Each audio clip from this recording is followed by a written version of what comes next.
Ladies and gentlemen, boys and girls, collectors of all ages, we are back, and it is AussieVerse, and tonight it is one Omni person to another Omni person. We reached out, he heeded the call, he decided to wake up at 7 a.m. Ladies and gentlemen, can I bring to you Mr. Jess Bragg, the adorable Omnidog?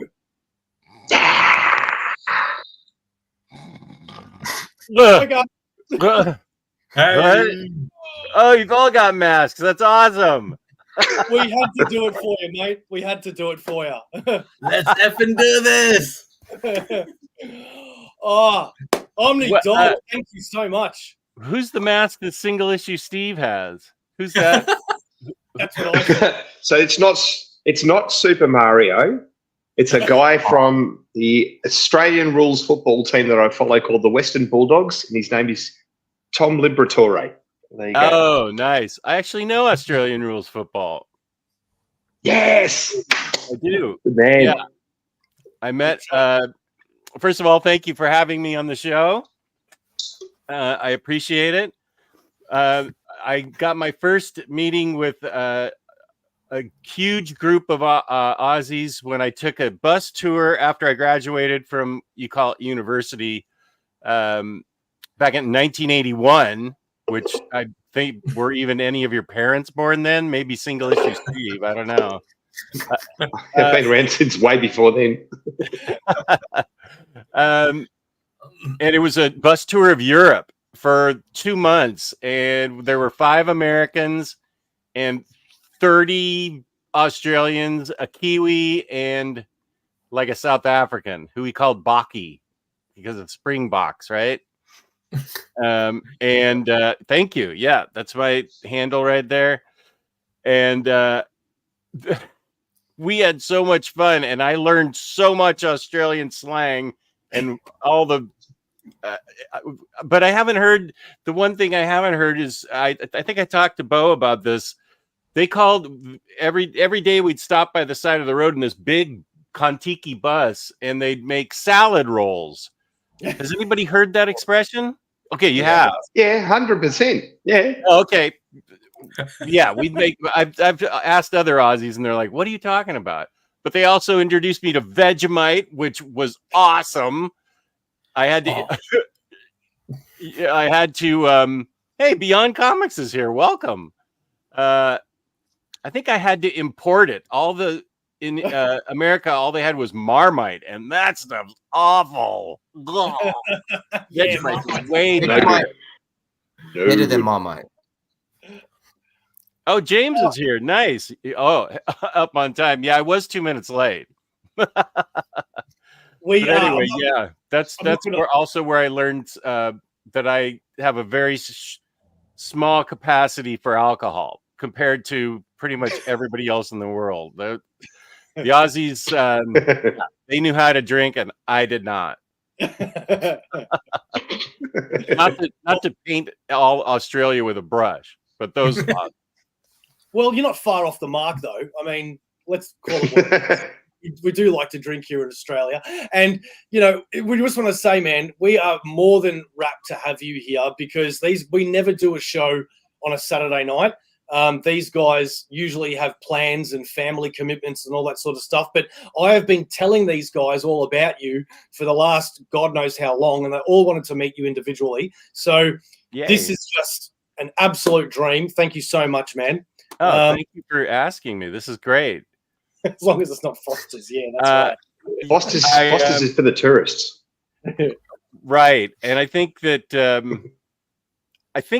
back then there were 2 different recipes, if I recall correctly, because the Fosters that America imported tasted differently than I think what the real Fosters tastes like. But I forgot about Foster's because, of course, I haven't had a drink in 16 years. But because it turns out that I don't have any capacity for alcohol, I can't drink it at all. Thank you for saying Omnidog for the win. That's nice. Well, I think my partner's the same way. Like, you know, she doesn't mind having a little bit of a drink, but as soon as she does, it's straight to the head, and like even just the tiniest bit. So some people are just, I guess, built that way. Yeah, I should have learned my lesson. I wasn't born to drink. I was born to read comics. Well, Jess, I've known you for a little while now, but there's a few things that I haven't been able to ask you just because, time zones and things like that. And there's only so much time that we've actually given to each other with busy lives. But there's a few things that I want to know, man. Like, for example, what got you into comics? What was it that made you find this love? Well, I think that I started reading them. I remember specifically looking at Superman books when I was probably around 5, and I couldn't quite read them all, but I liked all the action in them that I could pick up. And then let's see, 1965. So we moved. I think what really kind of got me into it was the Batman 66 show, what they called Batman 66. Yeah. Because that came out in 1966 and I was around for it. I was 7. And I feel like that might have really pushed me into Batman and Superman and DC Comics. Oh, thank you, Claudia. Is that your partner? That is. I love you back. She thinks you're very, very nice. So my feeling is that I started collecting Batman first because of the show. It was wildly popular here for at least 2 years, and then I think I got a 3rd year. But it being a 7-year-old and having Batman 66 on, I didn't pick up on the fact that it was campy and corny. I thought it was real. It seemed serious to me. So I think that's what I think got me reading comics, and I was mostly a DC fan. I started reading Marvel when I was I knew all about Marvel, but I think I started reading Marvel probably sometime in the early 70s. I read enough Marvel that when I went through my comic book collection to start selling it, my single issues, before I started doing collected issues, I found like really pristine copies of, spoiler alert, the death of Gwen Stacy and the death of the Green Goblin. Other spoiler alert. They were in super nice shape, and I got serious money for them. So I think that was the early 70s, if I recall correctly, and that's when I started reading some Marvel. And then I read up till I was about 16 years old, and then I was reading Bronze Age JLA, and I was like, what am I doing with my life? There are girls out there. Let me, what is happening here? So I left comics, but then in 1985, Dark Knight Returns came out, and then Watchmen came out, and then I was hooked again. Comics had just completely changed. Then Sandman and Hellblazer came out. Then around 1990, Marvels came out, and I started getting into that. And it's been just collector mania ever since. I've just always loved them. They've always been fun. You can collect them and you can read them. This is the best hobby, because what do you do with stamps or coins or diamonds or wristwatches? Well, I like wristwatches, so let's not cut. You collect these things and you can read them and have fun. This is like the perfect hobby. Was it easy to come back after you've gone off comics for a while? And when you, like you said, when you came back, DC was dark, especially with the Vertigo and Batman. Actually, that's what appealed to me, was the Bronze Age stuff, later Bronze Age stuff. Early Bronze Age stuff I dug, but the later Bronze Age stuff with DC just was not my cup of tea. It was just not doing it for me. As I'm sure there are fans out there that like it, and I think that's good. It just wasn't for me. But I liked how realistic and different the stuff was.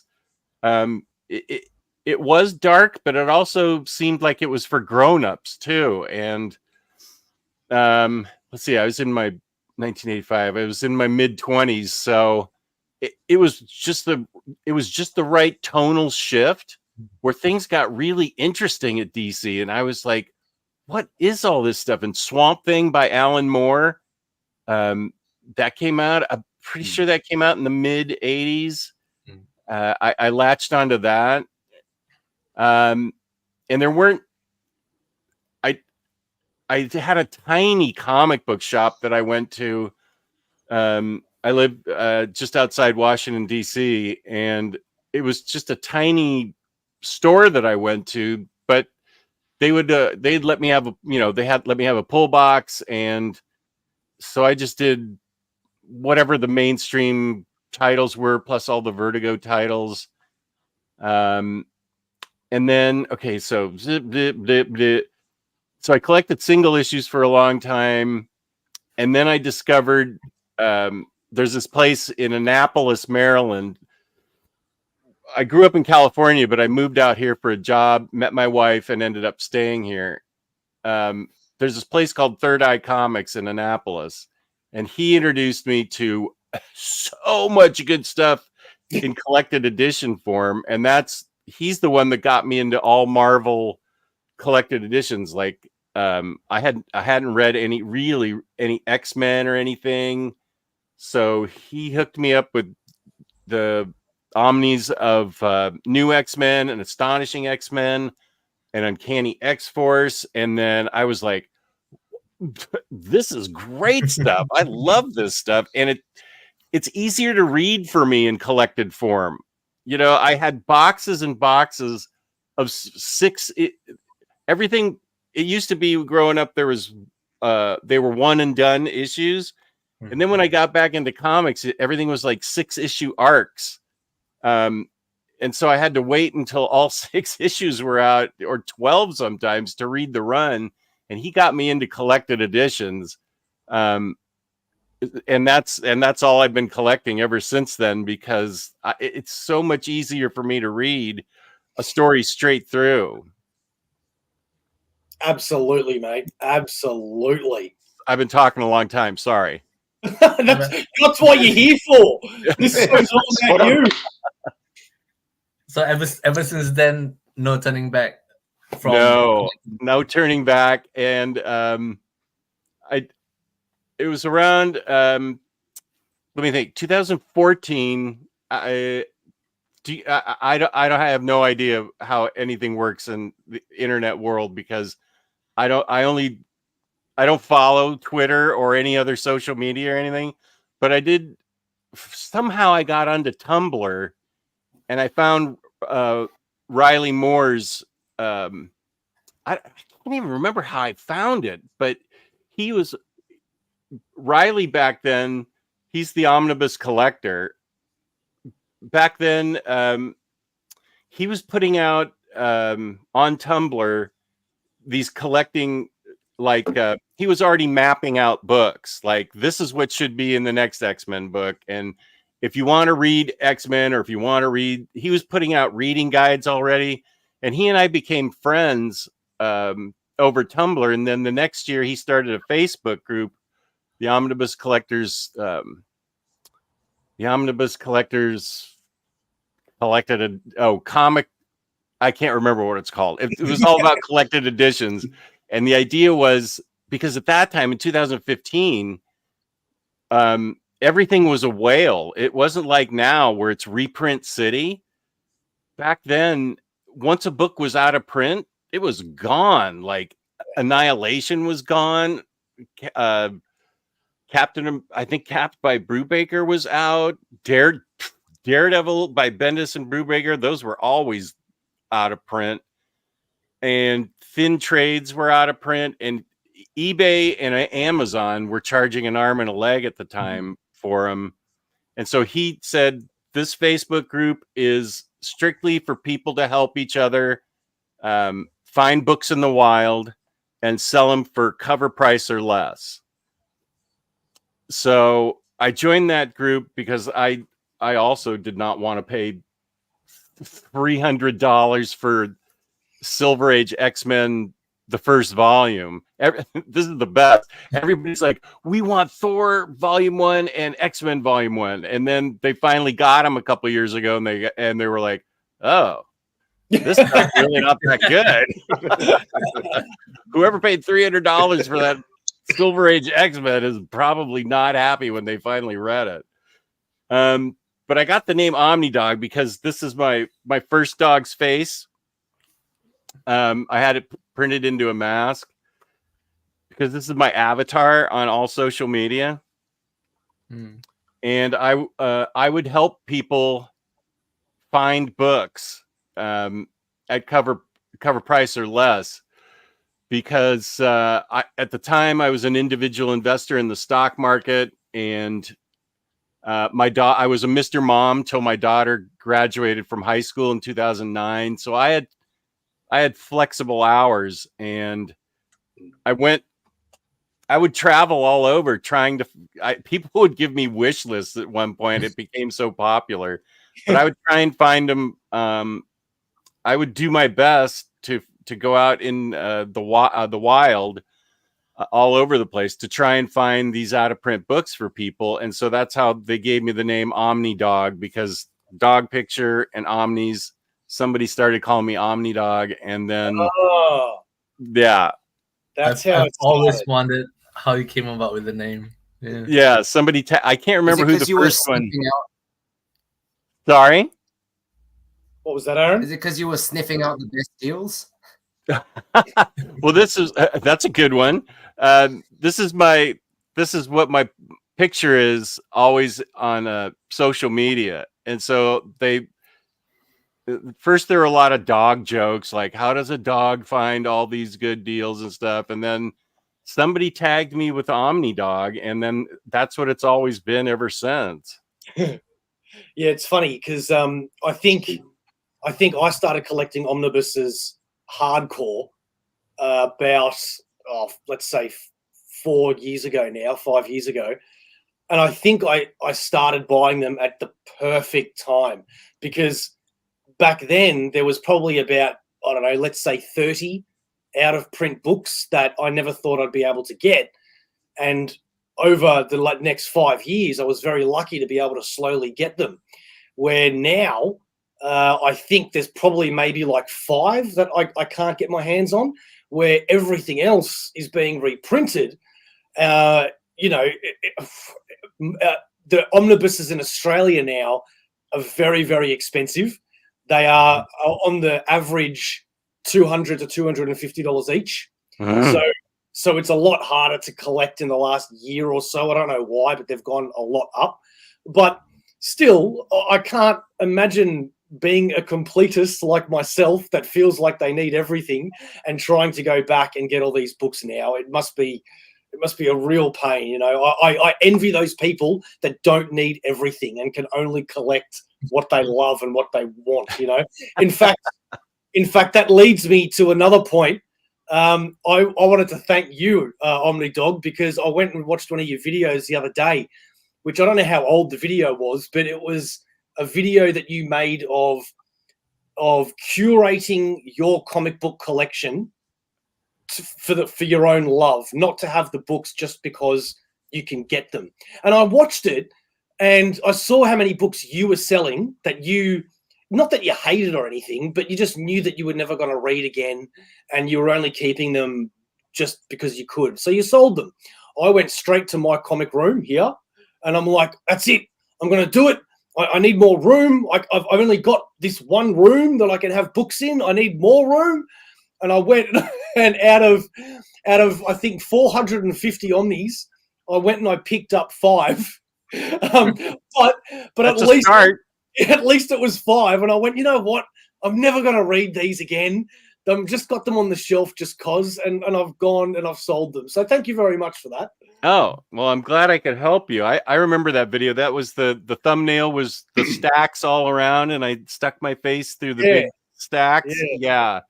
Because I realized I had all this Golden Age Batman, all this Golden Age Superman, and all these Conan books.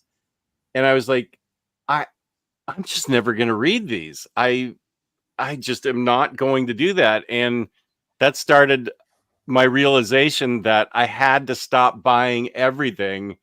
I sort of have the mindset, because I have a YouTube channel, that I do have to keep keep current and getting books that I can at least keep up to date with modern comics for knowledge, but also to show off for content on my channel.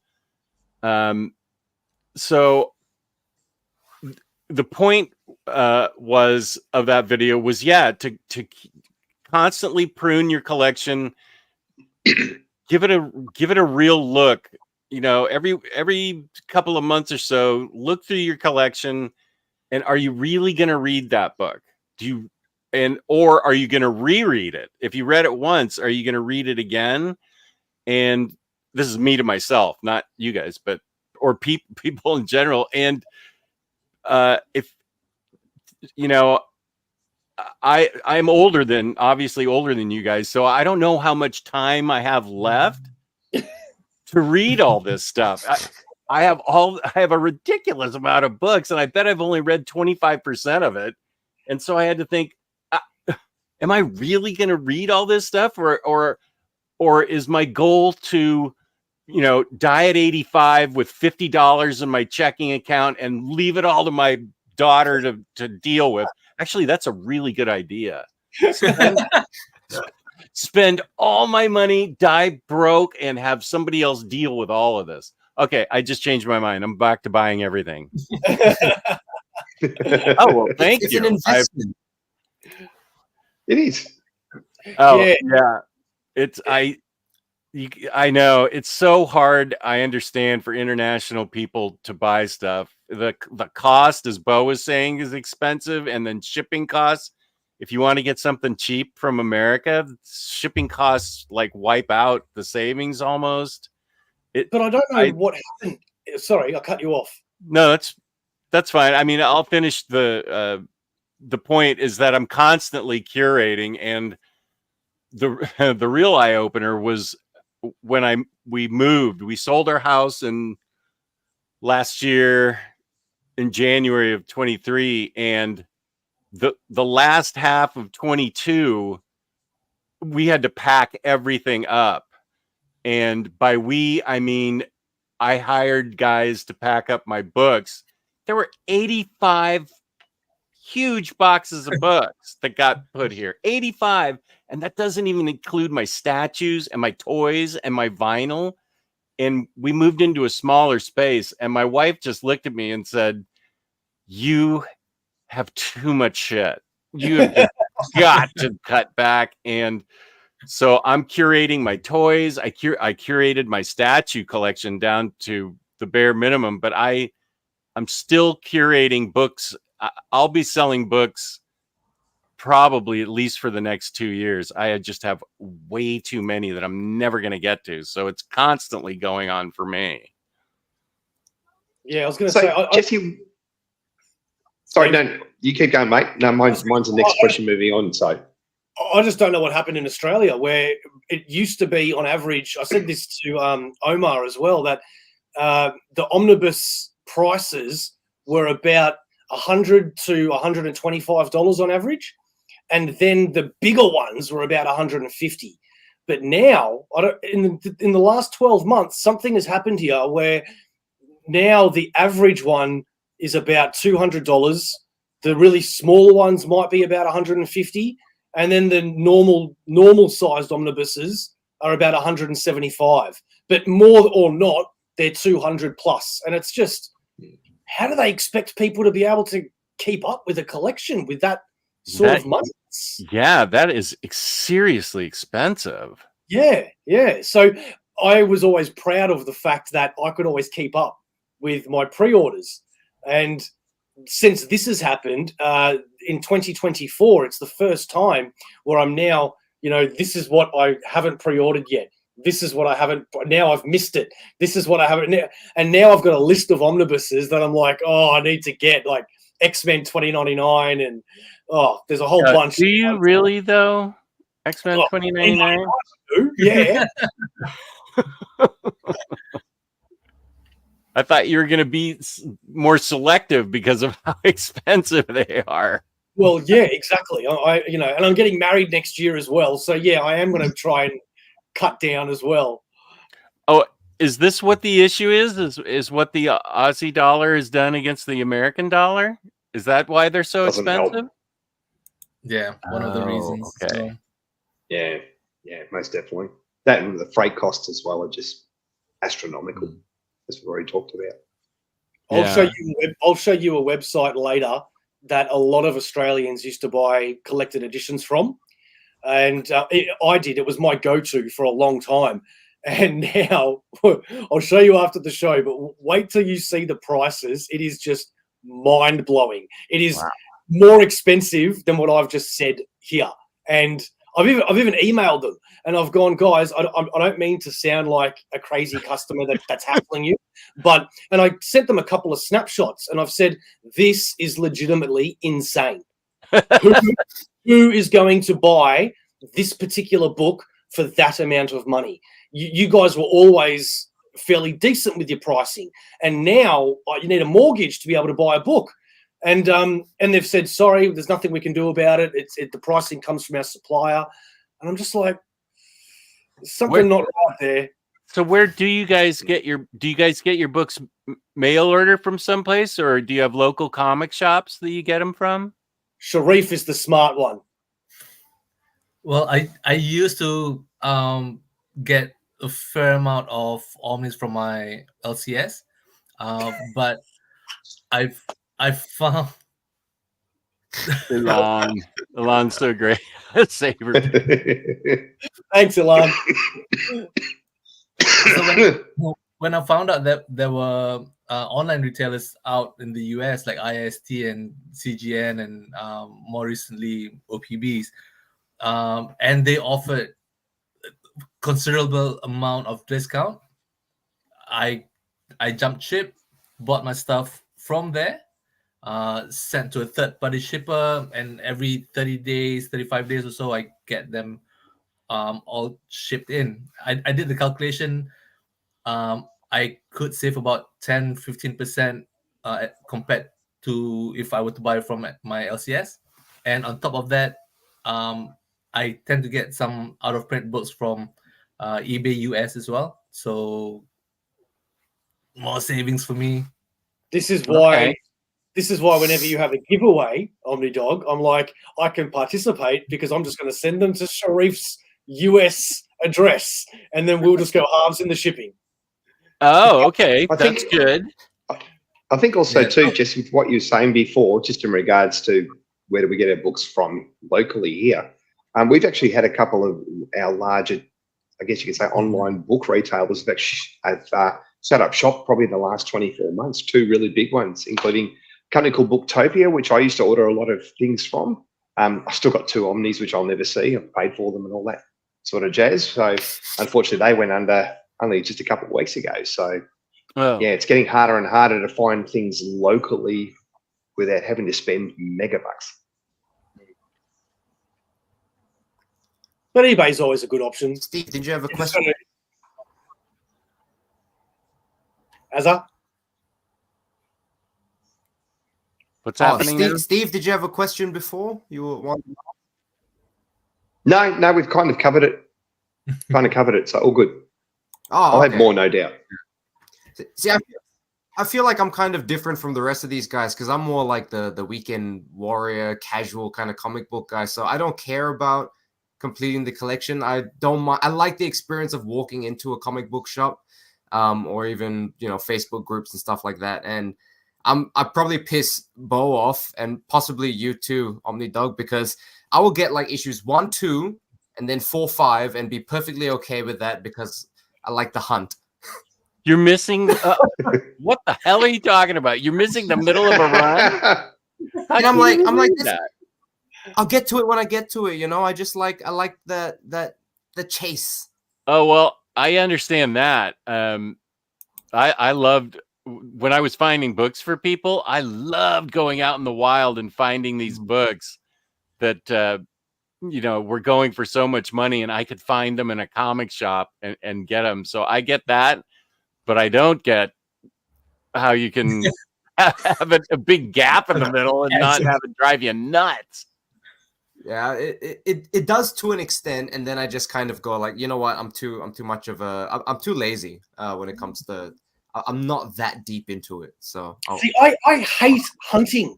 I want it now. I cannot stand that. Like, for example, I'm trying to get Werewolf by Night, the omnibus, right? And you cannot find that in Australia at all. I don't think you can find it here either, unless No, it's well, on eBay. I see it a lot on eBay, yeah, but to get it over here, you're looking at $300-400 more, and I'm like, I'm not going to pay that. But one day it'll be mine. I don't want to hunt for it. Give it to me now. I'm almost positive Tomb of Dracula is going to get reprinted along with Werewolf by Night. I'm surprised Werewolf by Night hasn't been reprinted already, and I don't know what they're doing with Tomb of Dracula. Yeah, I know those are popular books, and I'm sure they're going to get reprinted. Everything changed when Omar.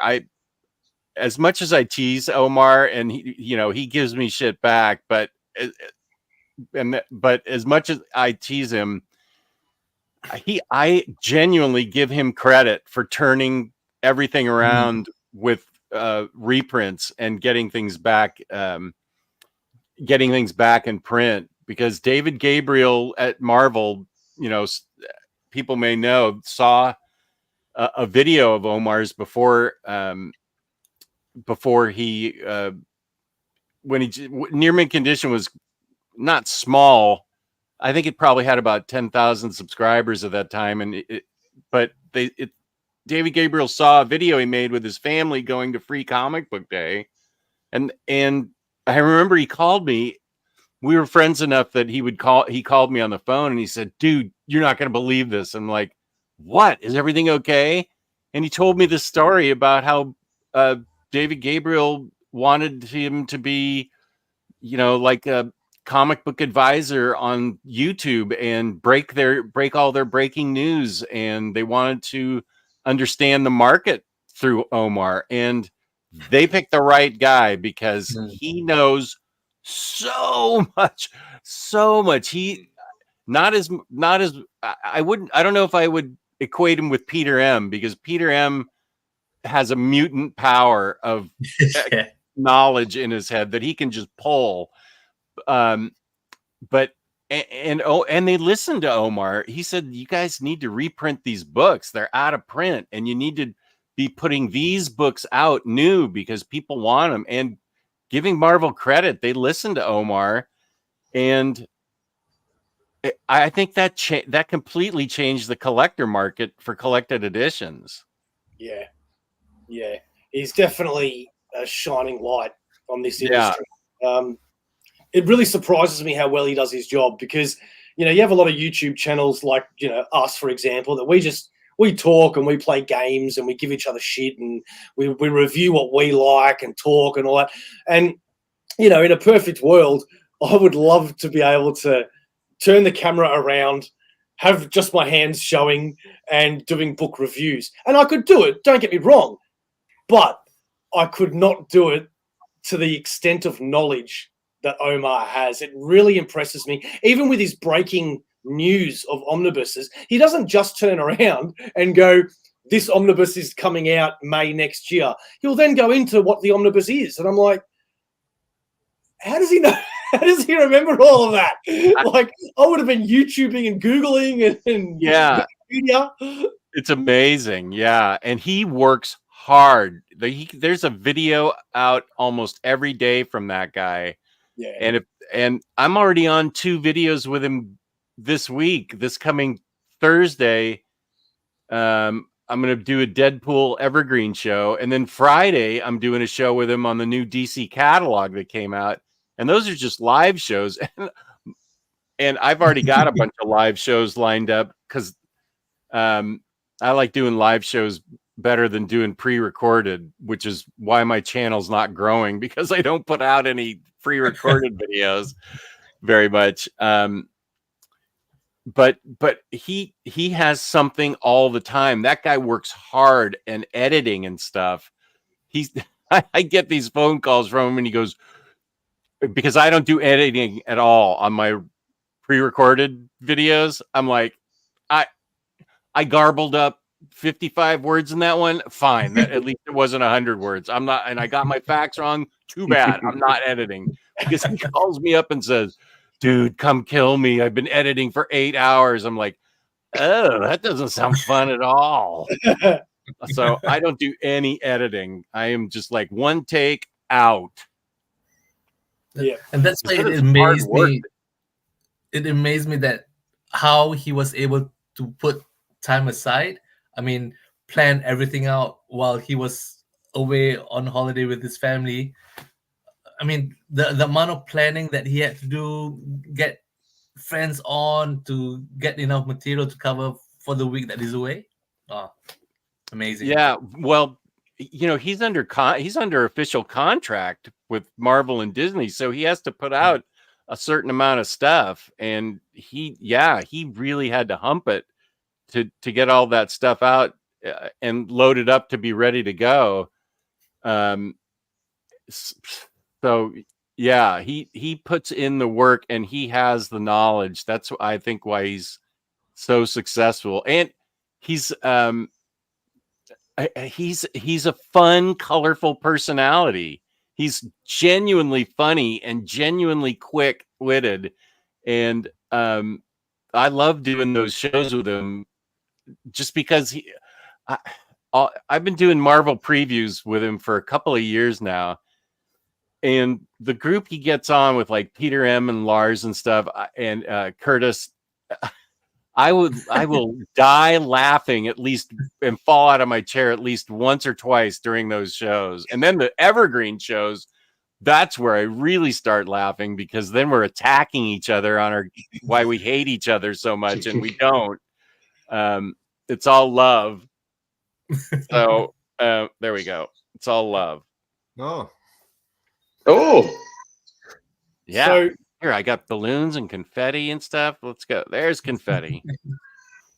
well, it's a testament as well to the community that you guys have individually and together built. You know, I came across Near Mint Conditions channel a few years ago. It was probably, I don't know, 50,000 subs maybe back then. And I didn't really know him. But I watched his show. I really enjoyed it. It was really knowledgeable.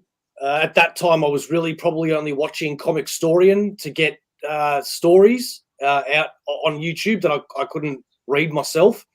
And that's where I found you. And the people in these chats that I hope are watching tonight are just the most loveliest, positive people. And like, it brings me to a conversation that we had just the other day about another channel that's not so positive. And it's a shame, because it's so easy to keep a positive community out there. And that's what AussieVerse tries to promote as well. You know, you can admit that you might not like a certain comic or a certain creator or whatever, but there's no need to shit on it. You know what I mean? You can not like something and be polite about it. Is my point.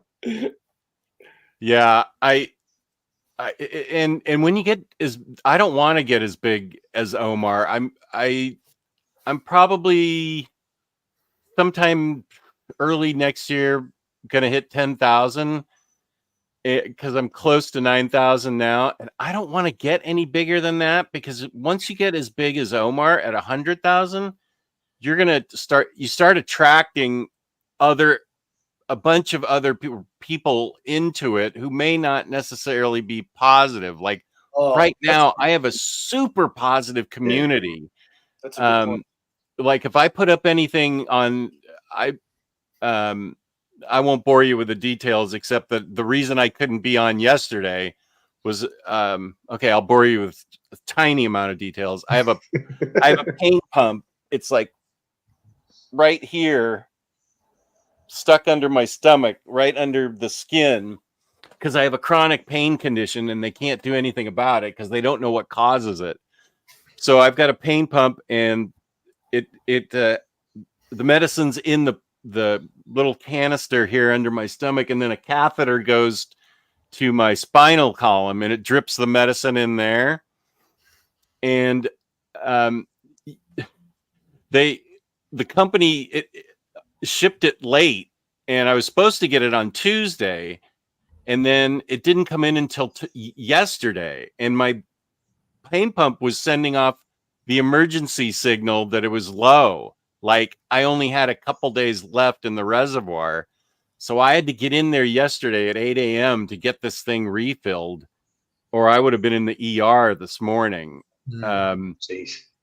But the way I got to that was I've had a lot of good days recently. I've had like 3 months with no pain. This started during the pandemic in 2020. So it's been a long 4 years, but I've had 3 months of no pain. So like I'm thinking my nerves have regenerated or my body's gotten accustomed to the pain medicine.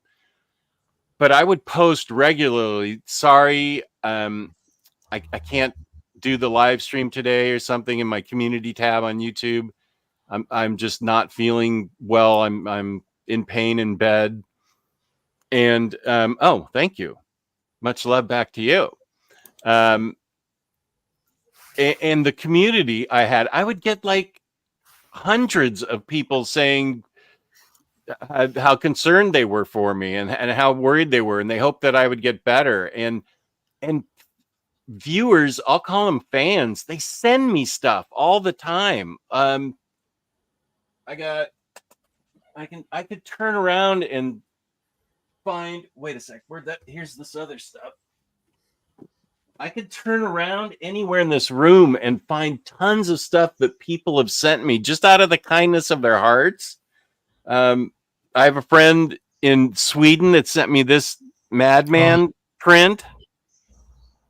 And then I have a friend who went to the Artist Expo.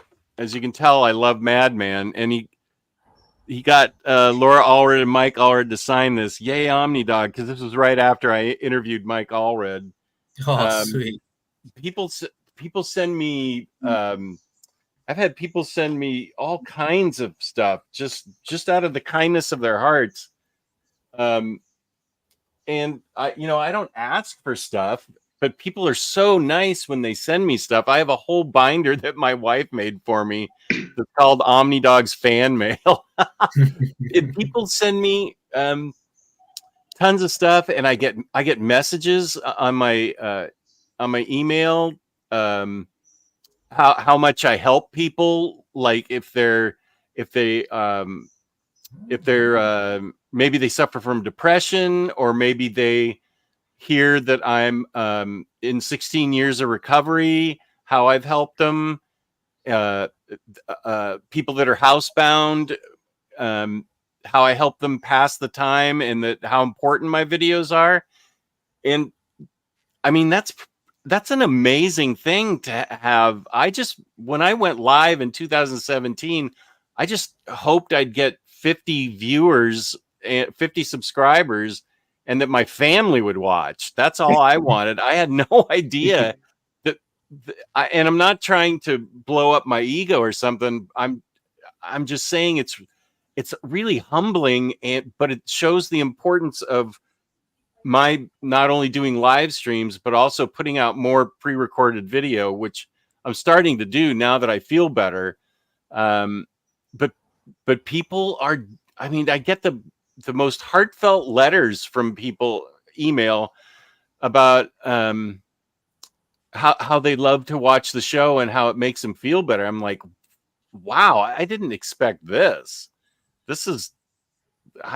People out there, I don't know. I just had no idea how important videos in general, YouTube was in general, to people that,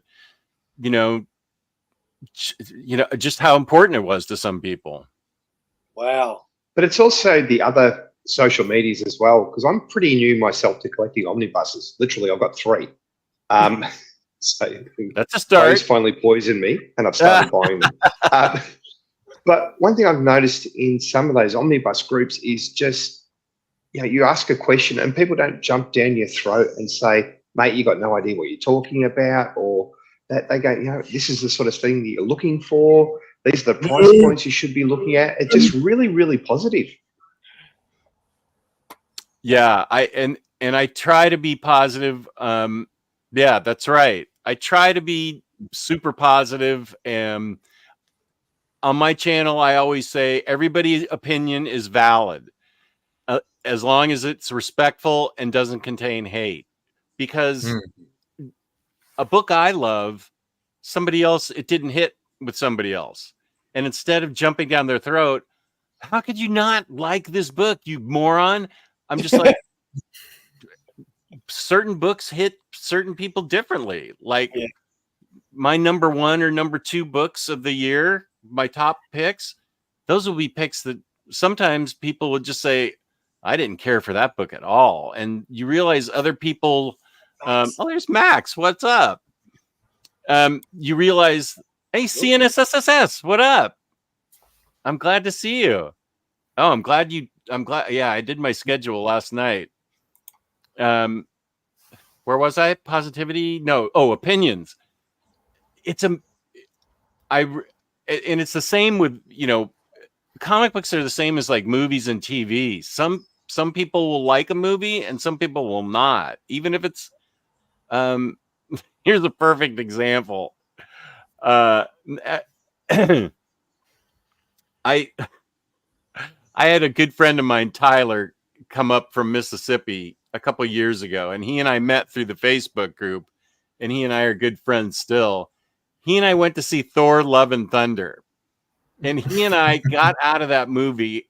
First of all, we had milkshakes in the movie because they served milkshakes. Then we went to get another milkshake, and because we were so giddy about how much we loved that movie. We were just like, oh, it's so fun. And we had such a great time. And I think before we went back to the car, I think we got another milkshake. So we had like 3 milkshakes. We were so excited. And then I saw that there were a lot of people that did not like that movie. And I was just like, how can they not like that movie? It's super fun, but people's tastes are different, and you have to when it comes to movies now, the only opinion I care about is mine. If the movie made me happy, that's fine. I'm happy. I don't especially Omar. Omar is such a critic of all films. He hates everything. That guy, freaking frick. I totally tease him about his movie taste because he hates everything. But, as much as I love a book, somebody else isn't going to dig it. Like I'm reading Tom King's Wonder Woman, and I get how political it is. I was kind of surprised at how very political it was. It's not even an undertone. It's like out there, but I love it. I love Tom King, and I am. People will be in the comment section going, Tom King's Wonder Woman sucked, and I don't like Tom King. And how can you not like Tom King? Everything he writes is awesome, but he doesn't hit for everybody. And you just kind of have to go with it and just say, okay, peace and love. If you don't like that comic, there's 1,000 others out there. So how would you handle someone who's really passionate about what they like that you don't necessarily like, and then they'll try to hammer it down your way and say, oh, but maybe you need to read it for a second or third time or even fourth time to really get it.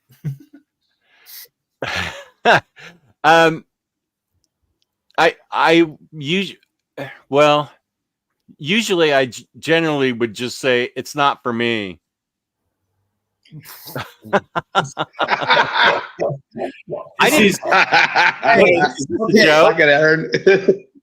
get one thing straight. First off, Jess, you should definitely come on the comic book casting show, but I stand by my decision because sometimes you just gotta be out there.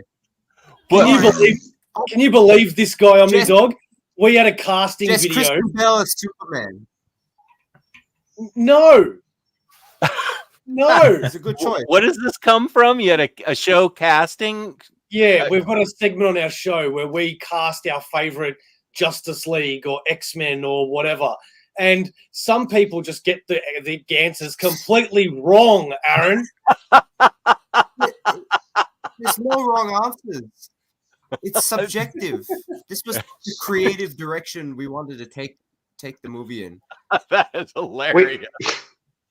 We have an Omnidog? expression. We have an expression here in Australia. Opinions are like assholes. Everybody has one.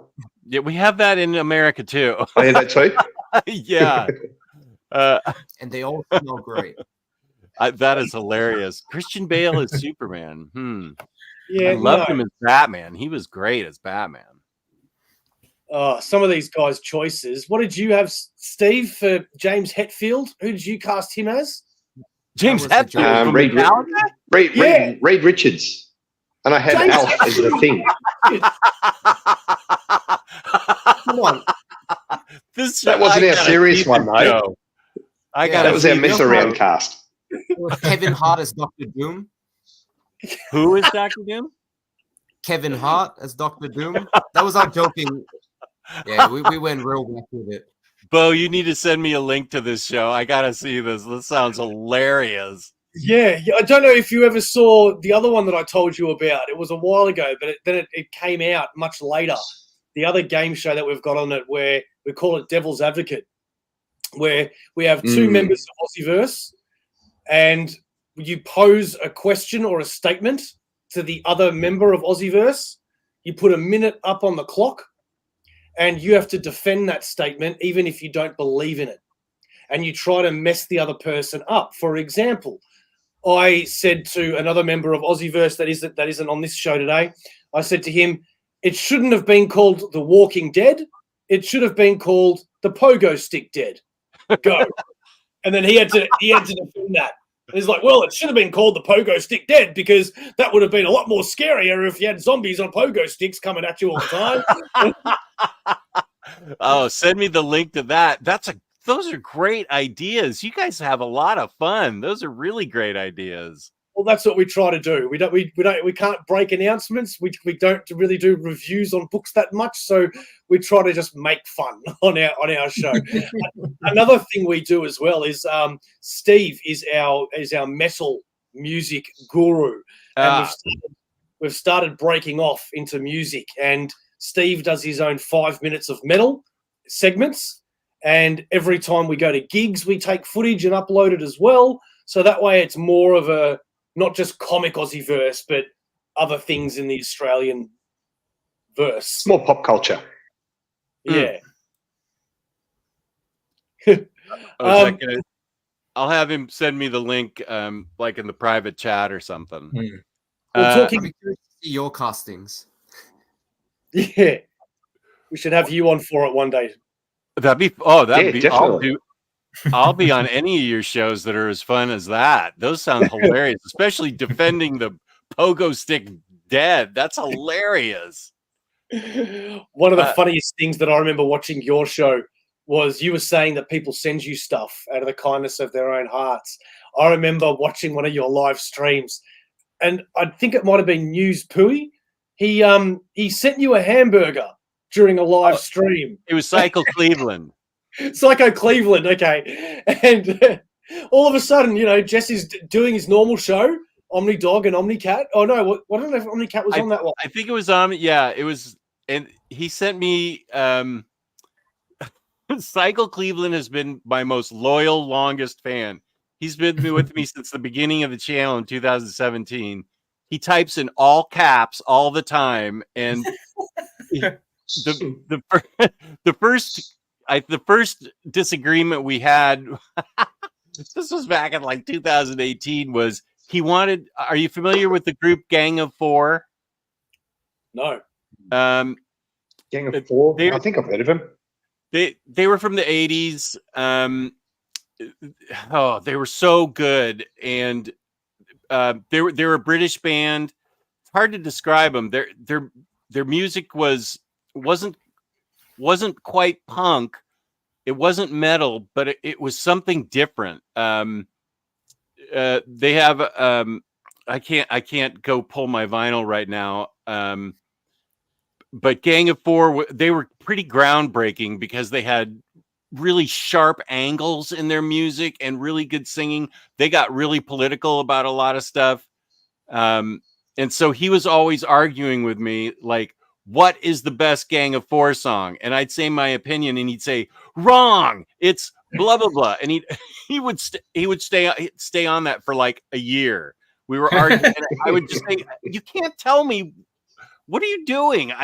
This is what the best song is." But see, that's why I don't put the best on any of my videos. I always say my favorite, because nobody can argue with your favorite. They can argue with best, but not your favorite. But yeah, he's done it twice. Actually, he's done it 3 times. He's a close enough friend of mine, virtually, that I gave him my address, my home address, so that he could send me something. And he sent me a huge stack of super indie comics, which I need to read and review. I've had them over a year now. So yeah, the show Bo's talking about, it was Omnicat, Kristen, and he sent me. He said, I think I may have said I'm hungry. I haven't had lunch yet. You did, so he said, yeah. And so he sent me from Five Guys. He sent me this huge double cheeseburger and a milkshake. And so I just took and he door dashed it to me. And so I was alone in the house. My wife wasn't here. So I just took my laptop up and opened the door, and there was the food, and I just sat there on the stream eating it. And so he sent me lunch, and it's not cheap to do that, especially Five Guys is expensive here.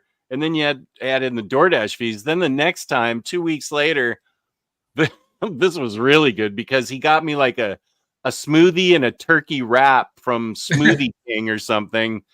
And where the guy said it was right in front of my screen door. I couldn't open it without knocking the stuff over. So I set my laptop down, and you see me struggling to get under the screen door and pull the smoothie and turkey wrap over to the side. That was like 5 minutes that I did that. And so he's a maniac, but but he's really great. I love seeing him on a chat, because he'll completely disrupt everything. And I love that maniacal energy that he has. That was so funny to see. It was so funny. You should have seen his face. He's like, "I'm going to send you a burger." And he's like, yeah. No, I really am. I'm going to send you, yeah. All of a sudden, ding dong. He asked me what I wanted on it. I said, well, I'd like grilled onions and mustard and pickles. And I just didn't think anything else. And all of a sudden the food shows up. So do you still get single issues now? I do, and I gotta stop, because I have been saying this forever. Let me get something.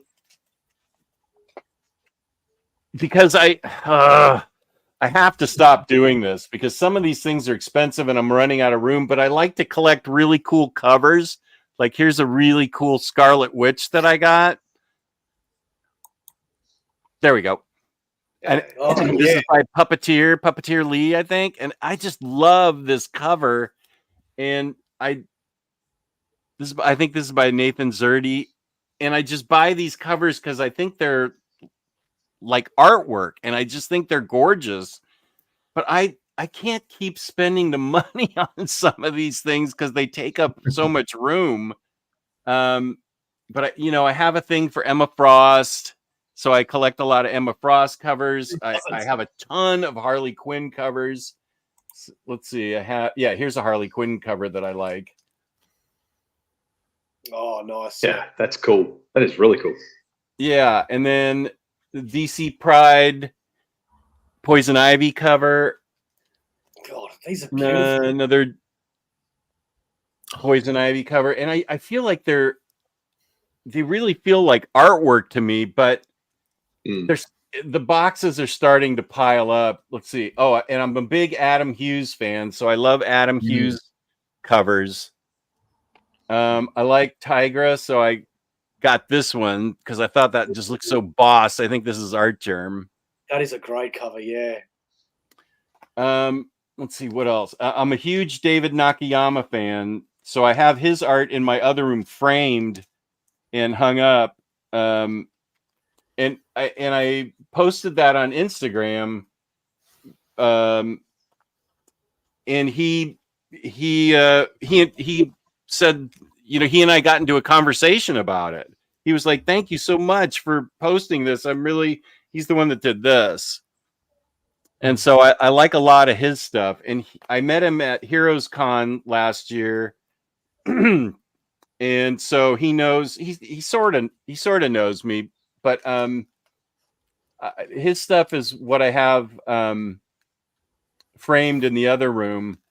And it's hard to stop now collecting these things because I see so many covers that I think are just so beautiful.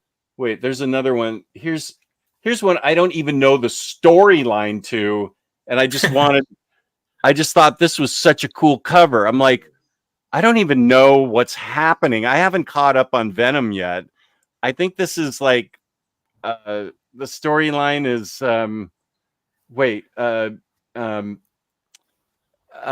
Black Widow gets a symbiote, and somehow this is venomized Black Widow. I don't know who this is. I'll tell you right now, that Venom run, I think, is much better read in one go than, or at least in chunks, than monthly, because it's not.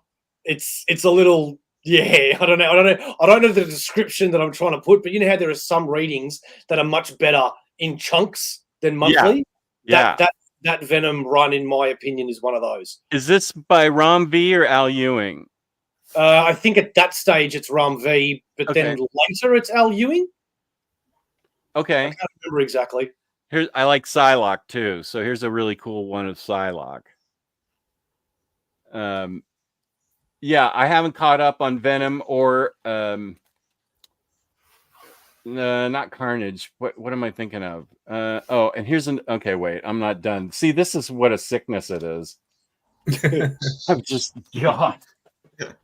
If my wife knew about this, she'd kill me. I love Jenny Prasan. Her artwork is awesome. Already showed you that. Oh, yeah, here's a Jenny Prasan that's really cool. Yeah. But Jenny Prasan does like 5 covers a month. I can't keep collecting her, as great as she is. And then this is another Adam Hughes one. Gun Honey. Yeah, we know all about the Gun Honeys. Every single one of those. Yeah, we do. It's a great series. I'm sure it is. I haven't read it yet, but I can't get past the covers yet. Yeah. Oh, here's another Jenny Prasan cover that I thought was cool. This is I haven't even read this yet. Spectrograph. Oh, it's by James Tiny Onion. Okay. Yeah, Gun Honey. I'm done showing. I'm sorry. I was going to say, I love those 2 statues behind your head. I'm going to get those one day. The Gwen and the Mary Jane. Oh, these right here? Yeah. They are fantastic. These are the 2 that got me started into statue collecting. I used to have a bunch of these showcase statues, and that was a sickness too. I ended up having to sell a ton of those. I had to sell at least 8 of them because they wouldn't fit in this smaller place. Jason Campbell? Yeah. Here, let me bring this closer. No, according to Dom's JSC. Oh, they are beautiful. Oh, Dom, Dom, JSC, that's right. Yeah, man. I'd love to get those 2 one day. Yeah, and there's Gwen, and there's Black Cat, and then there's Harley.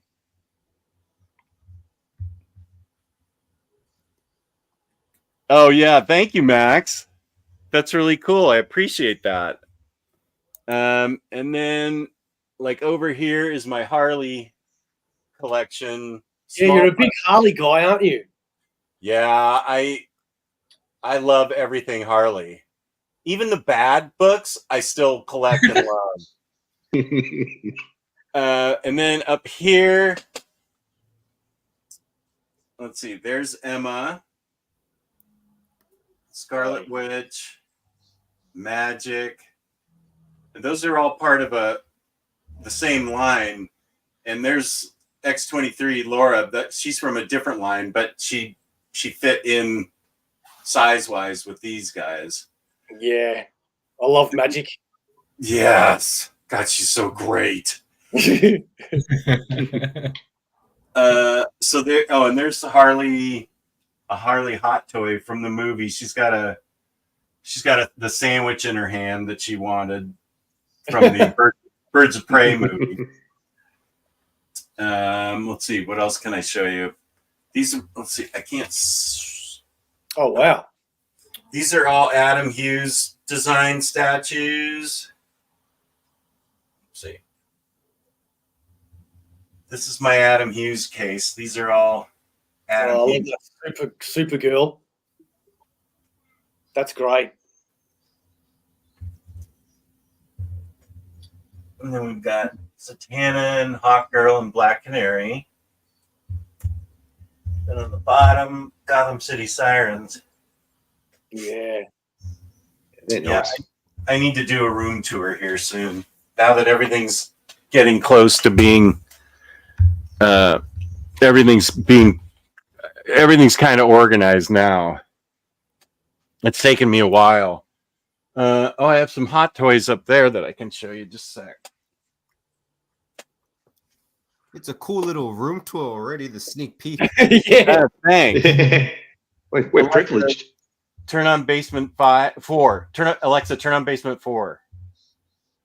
There we go. Ooh.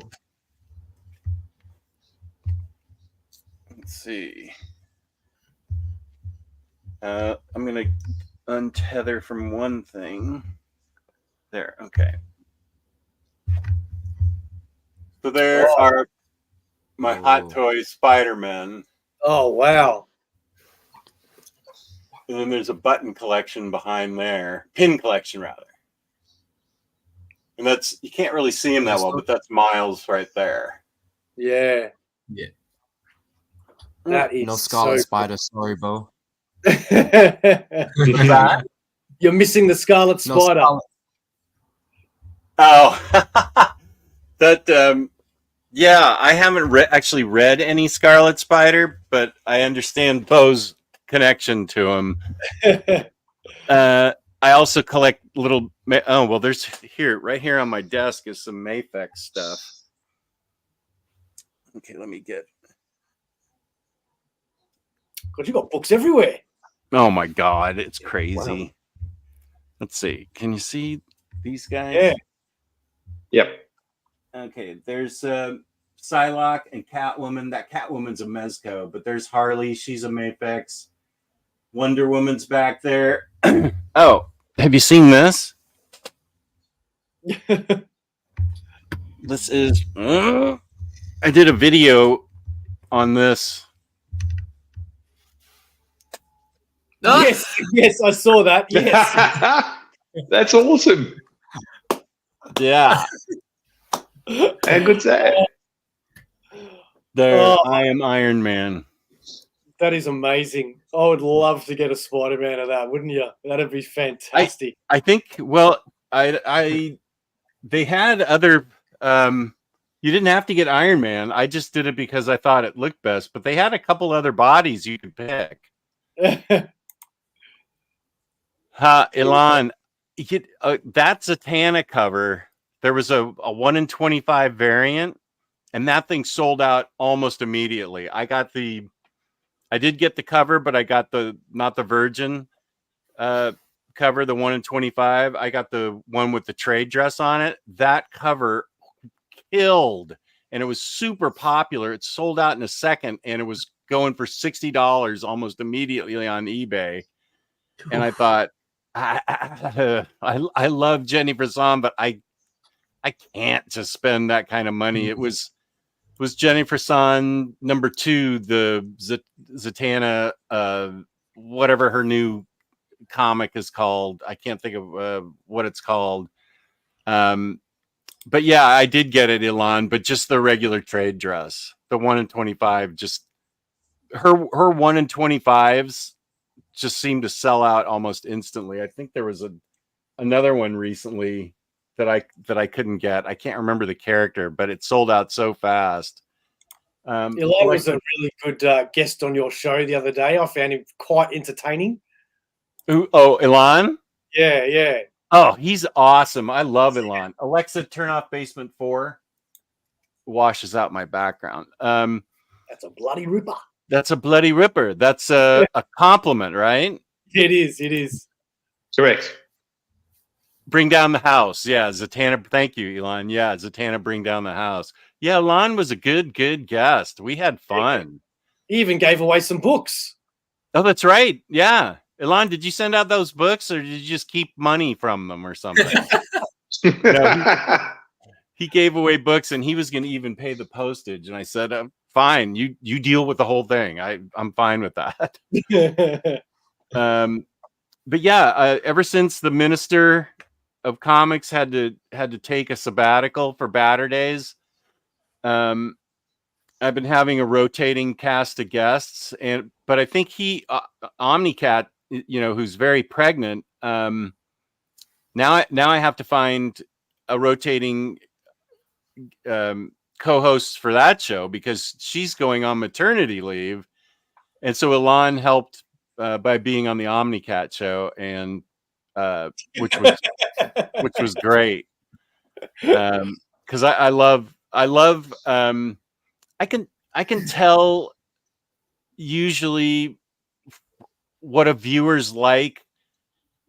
They also got little lobsters with each one. That's awesome.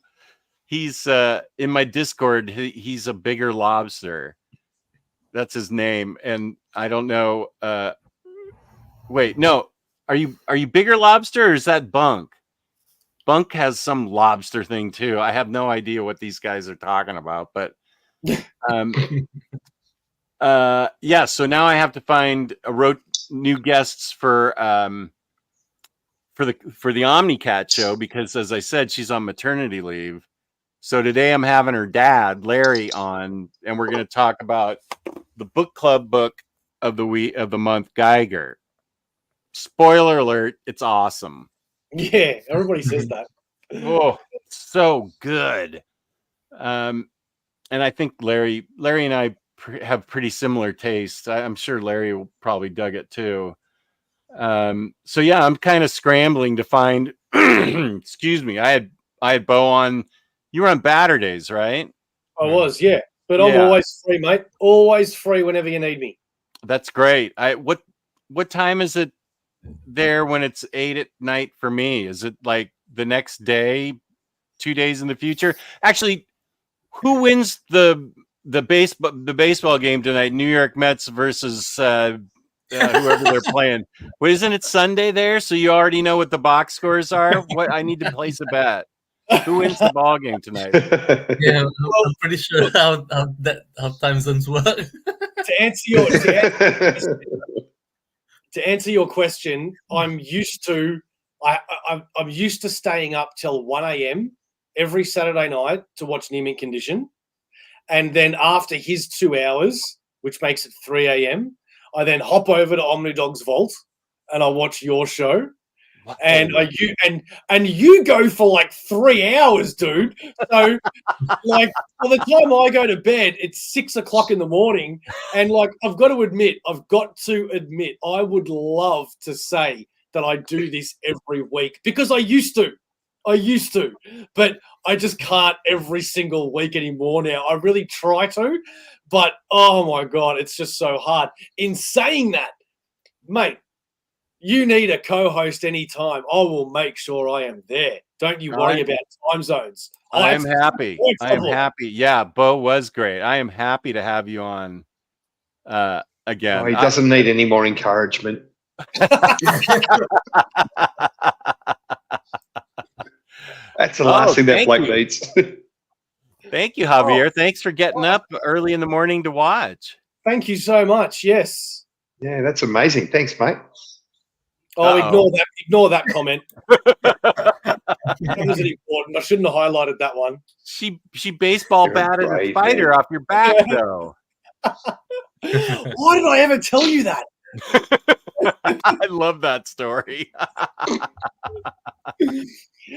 I was telling Jess about how when there's huntsmen's in the house, I am not the manliest person in the house. And Claudia. Wuss. They're scary, man. They're scary. Big black things, you know. I'm trying to convince these Americans that Australia is not a deadly country, and there are enough things, not everywhere. There's something there's to kill you, you know. And then we get onto the topic of huntsman spiders. Holy moly! You know, you'd think a guy that is obsessed with Scarlet Spider and Spider-Man has freaking. I can't pull my sleeve down, but has got freaking spiders tattooed on him, would not be so scared of spiders. But I am. They're terrifying. They move so fast and they're hairy, and you think they're just here, and then you go and approach them, and then all of a sudden they're here, and you don't know what's going on. They move fast? All spiders move fast. Why can't they just move slowly so you can God. Actually, I got to get something to drink, so I'm going to untether and take you with me while I make. Oh, can we have untethering music? Do, do, do, do, do, do. That's terrible untethering music. Please don't do that again. You'll notice on its spiders didn't move fast. What was that, Aaron? I didn't hear what you guys said. Oh, if spiders didn't move fast, Spider-Man would be a pretty shite character, wouldn't he? If Spider-Man, if we took Spider-Man and made him exactly like a spider, he'd be shooting webs out of his butt. Okay, so we're not going with realistic spiders here. Although KJB is telling me to suck it up, and he's right. I agree with KJB. Or she, sorry, I don't know what sex you are, but whatever you are correct. Even Batman himself would prep time to take out us. That'd be a great name for a Spider-Man villain, wouldn't it? The Huntsman, an Australian villain. Yeah. Here. Okay, just a sec. Oh, mate. So, Sharif, tell us what's on your mind. No, biggest question, what are you drinking, Jess? It's early in the morning here, so Diet Coke. Harvey Pecker's Ghost. That's Cycle Cleveland. Gee, yeah. I was going to say, I don't know. You know how you said that he always talks in caps? I remember I didn't clue on to that. And about a month or two I was having a bit of a discussion in either your chat or Omar's, and going backwards and forwards with him. I've finally written, "Why are you typing in caps all the time? Why are you shouting?" And he's gone, "I'm not shouting. I'm excited." Cycle, we were just talking about you. You missed all the excitement when we were talking about you. Yeah, where's my burger? That'd be a feat. Yeah. Okay, I'm back now. Yoink. Let me plug back in.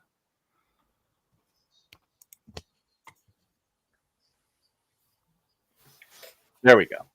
So you were saying that you don't want to get as big as other channels. What's your goal? If there is one, but there might not be. You might be quite content with everything that you've got right now. But if there is, what's your goals with Omnidog's Vault?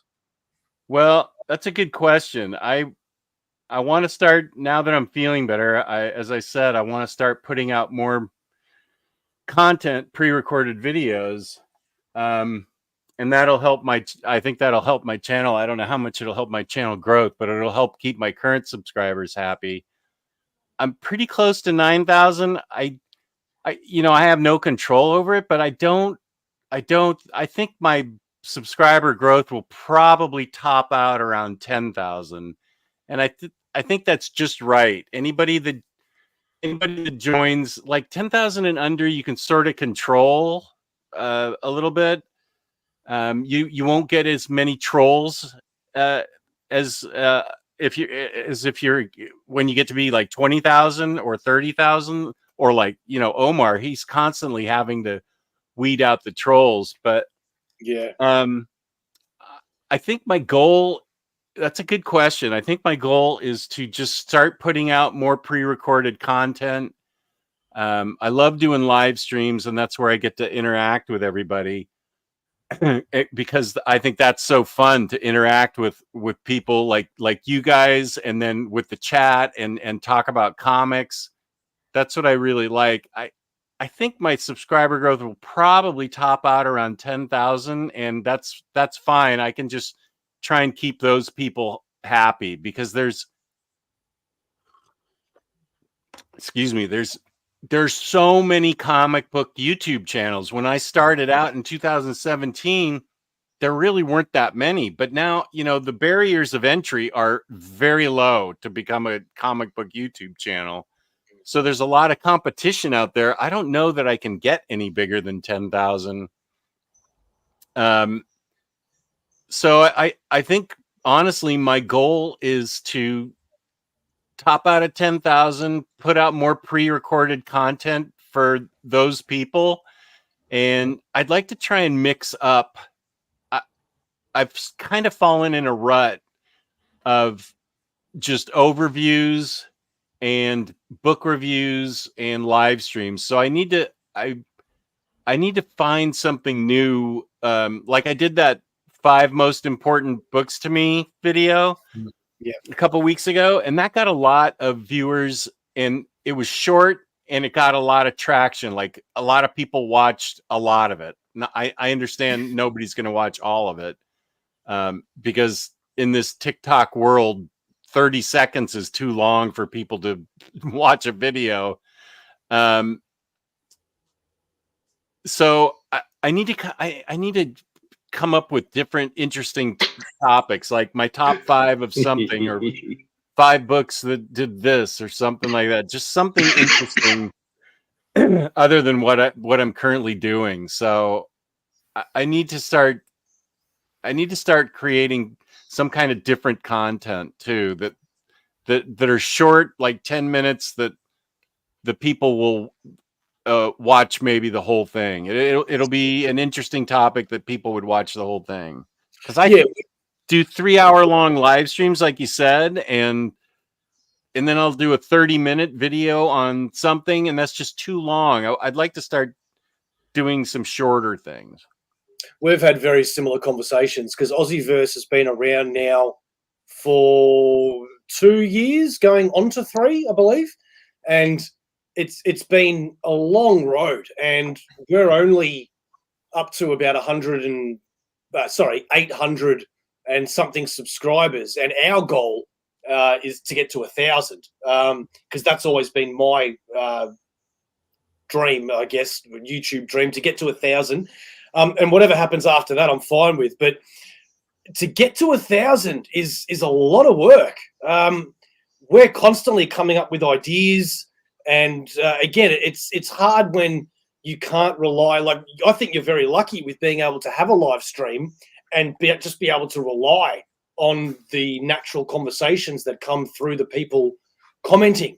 But believe it or not, he's the quietest one on the video, but a Big Mac down there is absolutely hilarious, and he comes up with ideas. Steve doing his music. Sharif is the absolute custom king.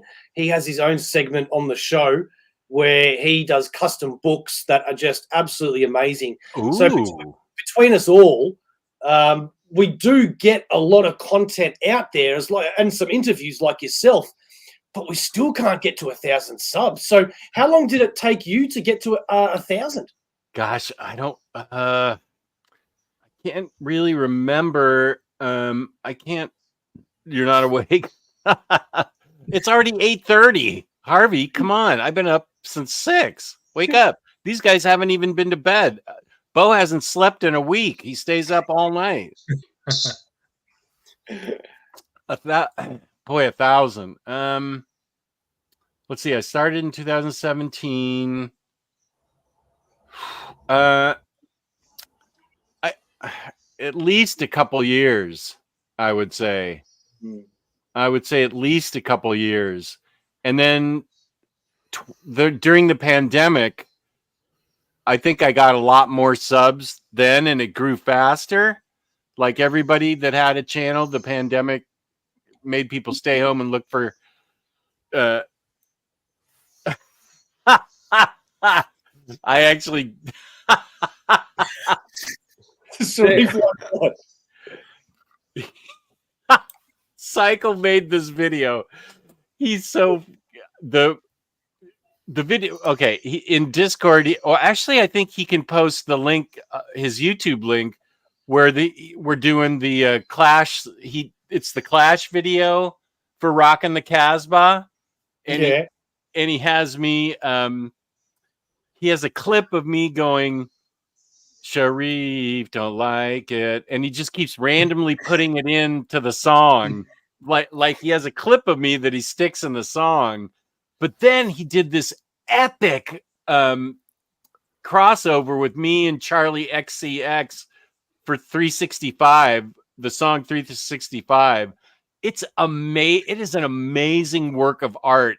Harvey, put in your YouTube channel in the comments so they can go see it. Yeah, absolutely. It is so funny and so well done, that Charlie XCX. That's another thing. He's always yelling at me about Taylor Swift and Charlie XCX and all these, newer people. And so, yeah, it's a brag summer, Omnidog summer. It's a hilarious and really well made video. James is out. Yeah, maybe that'd be good for you guys to do TikTok. I don't have Jake is my intern, and he is always saying, just give me a minute on a book and I'll post it for you on TikTok and I'll edit it for you. And I have a trouble enough just making my own content. I keep saying, okay, I'll do that. And I just never do it. Normies can't post links. Oh, he's right. Yeah. You're going to have to spit it out or something. Oh, I wonder. Unless you send it to me on Facebook and I can put it up here, or you're going to have to get it somehow. Yeah. Okay, I can do. Okay, wait. Let me go to. Because I'd like to join these Discords, but I found that because I was a part of Near Mint Conditions for a while, but it's hard when you're at a different time zone because all the conversations happen when we're asleep, and then when I want to be a part of them, you guys are asleep, so I miss half of it. Like Near Mint Condition have these Patreon tiers that are really great and cheap as well. The Ask Me Anythings and the book clubs, but the time zones, they just don't work. Yeah. I'm so grateful for these conversations that we get to have. Hey, Cycle, where in Discord did you post it? Is it in YouTube or under Bowie's turntable? I'll highlight it and put it in the private chat. Yeah. I'll copy the link and put it in the private chat. Where on my Discord did you post that? Is it in YouTube or is it in Bowie's turntable? What are the odds, though, that you guys have a running joke with Sharif's name in it? I know. He picked up on it and said it. I'm everywhere. So who's your local comic shop? Mine? Yeah. It's the Third Eye Comics in Annapolis. Okay, I'll go to Discord in just a sec. Third Eye Comic in Annapolis. That's where the Naval Academy is. It's a really cool kind of boating community. Excuse me. Steve is the guy that runs it.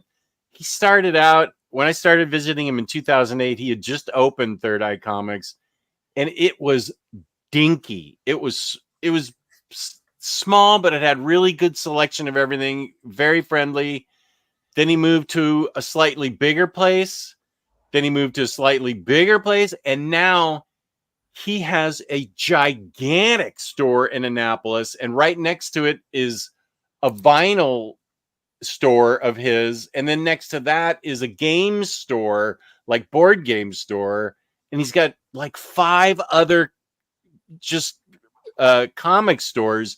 And he sells, you know, people say like floppy sales are going to die because of digital and nobody wants them, blah, blah, blah. He's making bank. He will have every single possible floppy that's coming out from every single publisher. He has a giant collection of omnibus and collected editions. That's how I got into omnis, because he turned me on to so many omnis. And a huge manga collection, giant toy collection, all this Japanese candy and soda. He is an amazing businessman. He's a very young guy. I don't think he's more than 35 now. He started out, you know, maybe he's 40 now. Gosh, because 2008, that was 16 years ago. Yeah, he must be in his 40s now. But it turns out he's just a really natural businessman, and he's got Third Eye Comics all over my area in Virginia and Maryland. Annapolis is in Maryland. And that's where I get, I still have a pull box for some covers and stuff. And I'll do special orders on things, but I don't go there as much as I used to. I mean, I used to go there weekly. It's an hour away, and I'd be a Wednesday warrior and pick up things every Wednesday. Okay, wait, he just tagged me in it. Oh, it is in Bowie's turntable. Okay. Do you know many comic creators? Whoops, I just goofed this up. Wait. Okay, wait. But okay, Bowie's turntable. Okay. Omnidog. Yeah, okay. Wait, here we go.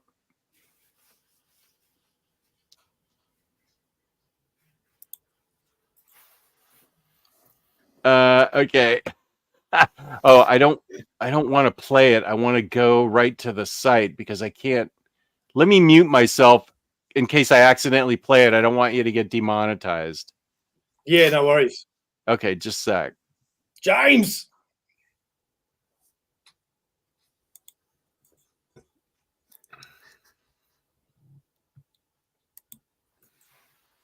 I'm going to go into creators next because I'm going to show you one of our Australian creations.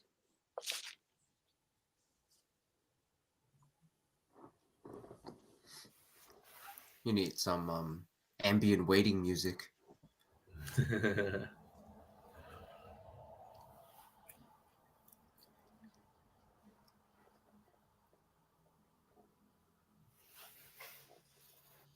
This is the part of the show where we all get to bond and talk to each other very soothingly, and we ask each other personal questions like, Aaron, what are your hopes and dreams? I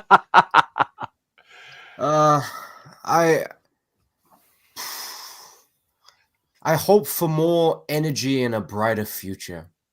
Oh, I have disappointing news for you. A greater attention span. Oh, here we go.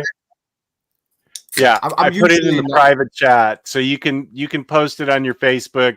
It just takes you to his YouTube channel. This video is freaking hilarious, and it is. I have to admit, he's got me listening to Charlie XCX, and my favorite song is 365, which is what this is put to. Is it something that we should be playing now and sharing, or? I think if you play it now, you'd get demonetized because it's the whole song. He mashes up video into her song. So okay. If you want, I mean, you guys can obviously click on it in the private chat. Yeah. I think you could post it on your Facebook and it'd be fine. Okay. So all of Australia can see the brilliance of Psycho Cleveland. Okay, good. Definitely will then. I'm sorry. You asked me if something about creators. Yeah. Do you know? Like, I'm not talking about big names, and not like Omar gets on his show or anything. But do you know any independent creators that make their own comics and things like that? Well, I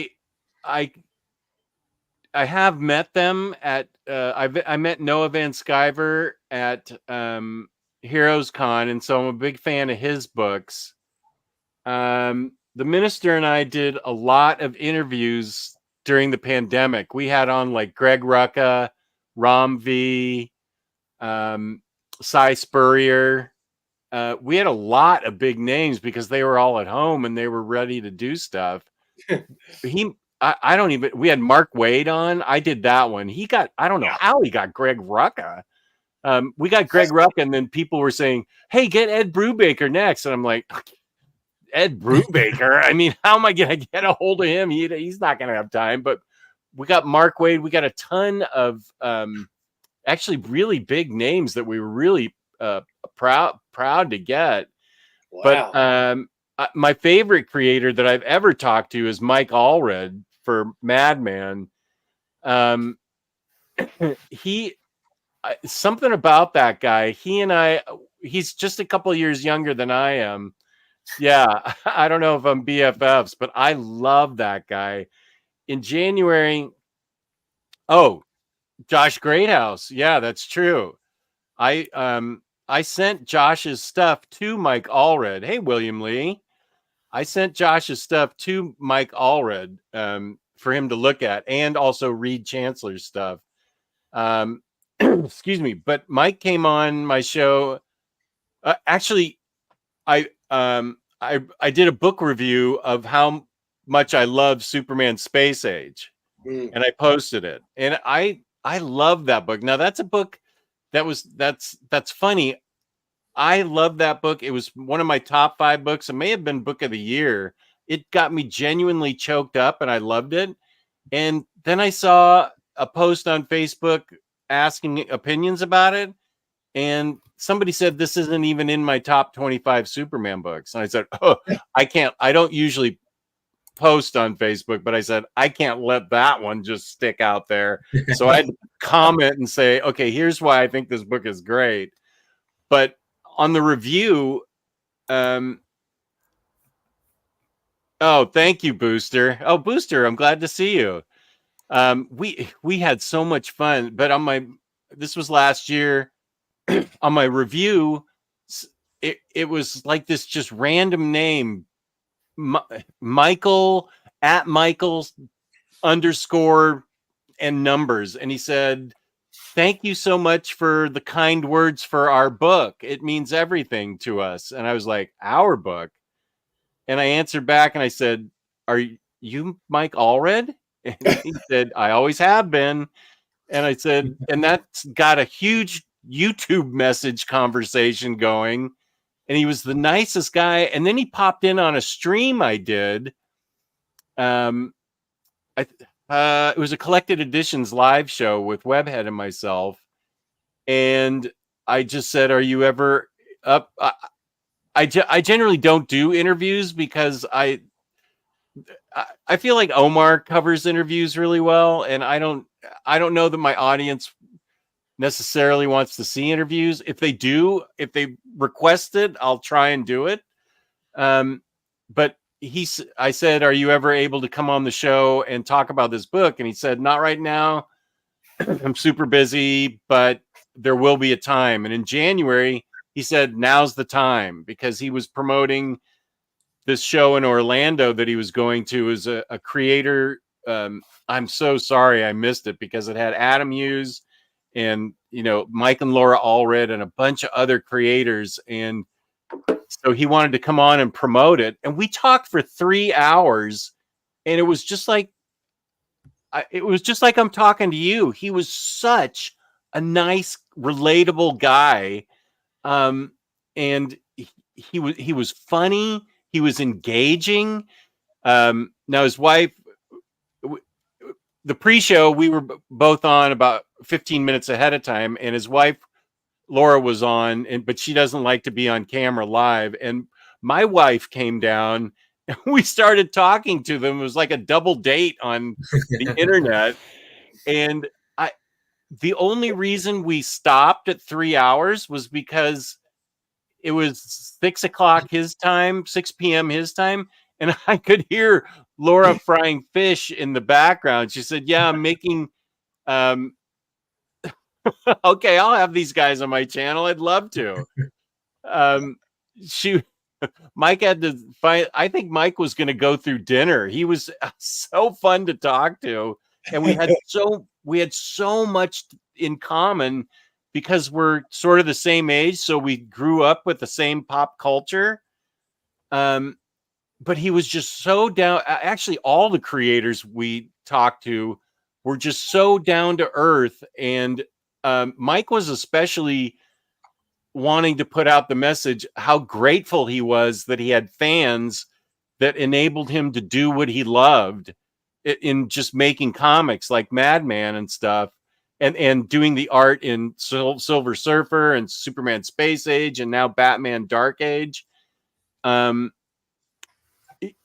we just, I felt like it was a really natural rhythm, and we finally had to cut it off because it was dinner time. And gosh, I just really, really dug him. But if you go to his Instagram, he doesn't engage that much on Instagram. Actually, I don't think he engages at all on Instagram, but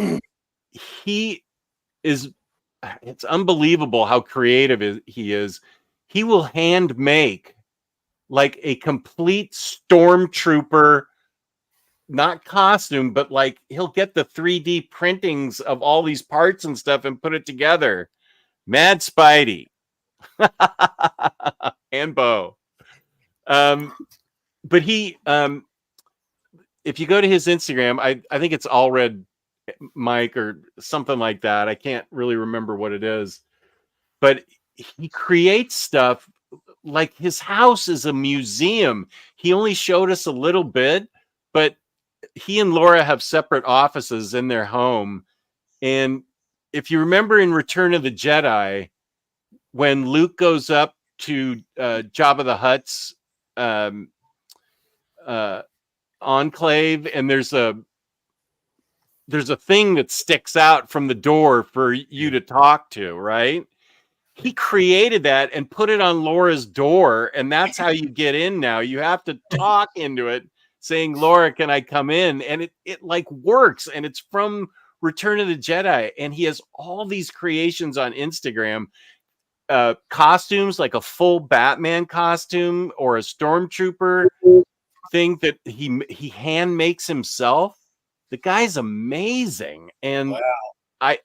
I don't think he really responds on Instagram, and he doesn't post that often, but he has a ton of his creations on Instagram, and it's worth checking out just to see how really creative he is. I just am in awe of him. He's so creative and fun and interesting. Steve, this is a question for you. Cool. Do we have any big Comic Cons? Yeah, we have a couple actually. Supernova is one that we have, which is pretty much a good mix of all sorts of, comic related stuff, a lot of manga. Cosplay is huge down here. We get a lot of cosplays. MetroCon's a fairly new one as well. Generally find that MetroCon probably gets the best guests coming through. I think they're the two main ones, correct me if I'm wrong, Bo. And Oz Comic Con. Oh, and Oz Comic Con, of course. Yeah. And most of these are done across all the states in Australia as well. I think we do some. I think OzCon is coming up in September, and the next one is going to be November. Yep. So but no, we had some pretty good cons, and they normally go for 3 days. Some of them, pretty big crowds too. Yeah, they're really popular.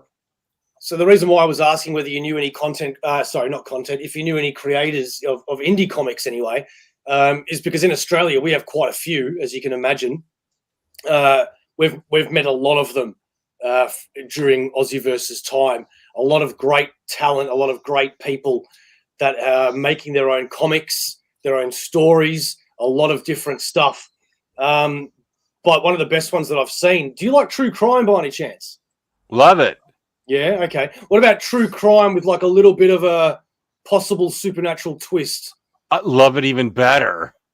Well, I want to show you this one. This is Gods Among Men. Oh. And the reason why I'm showing you this one Oh. Ooh, a foil copy. it's like this was planned, and it really wasn't. All 4 of them. Wow.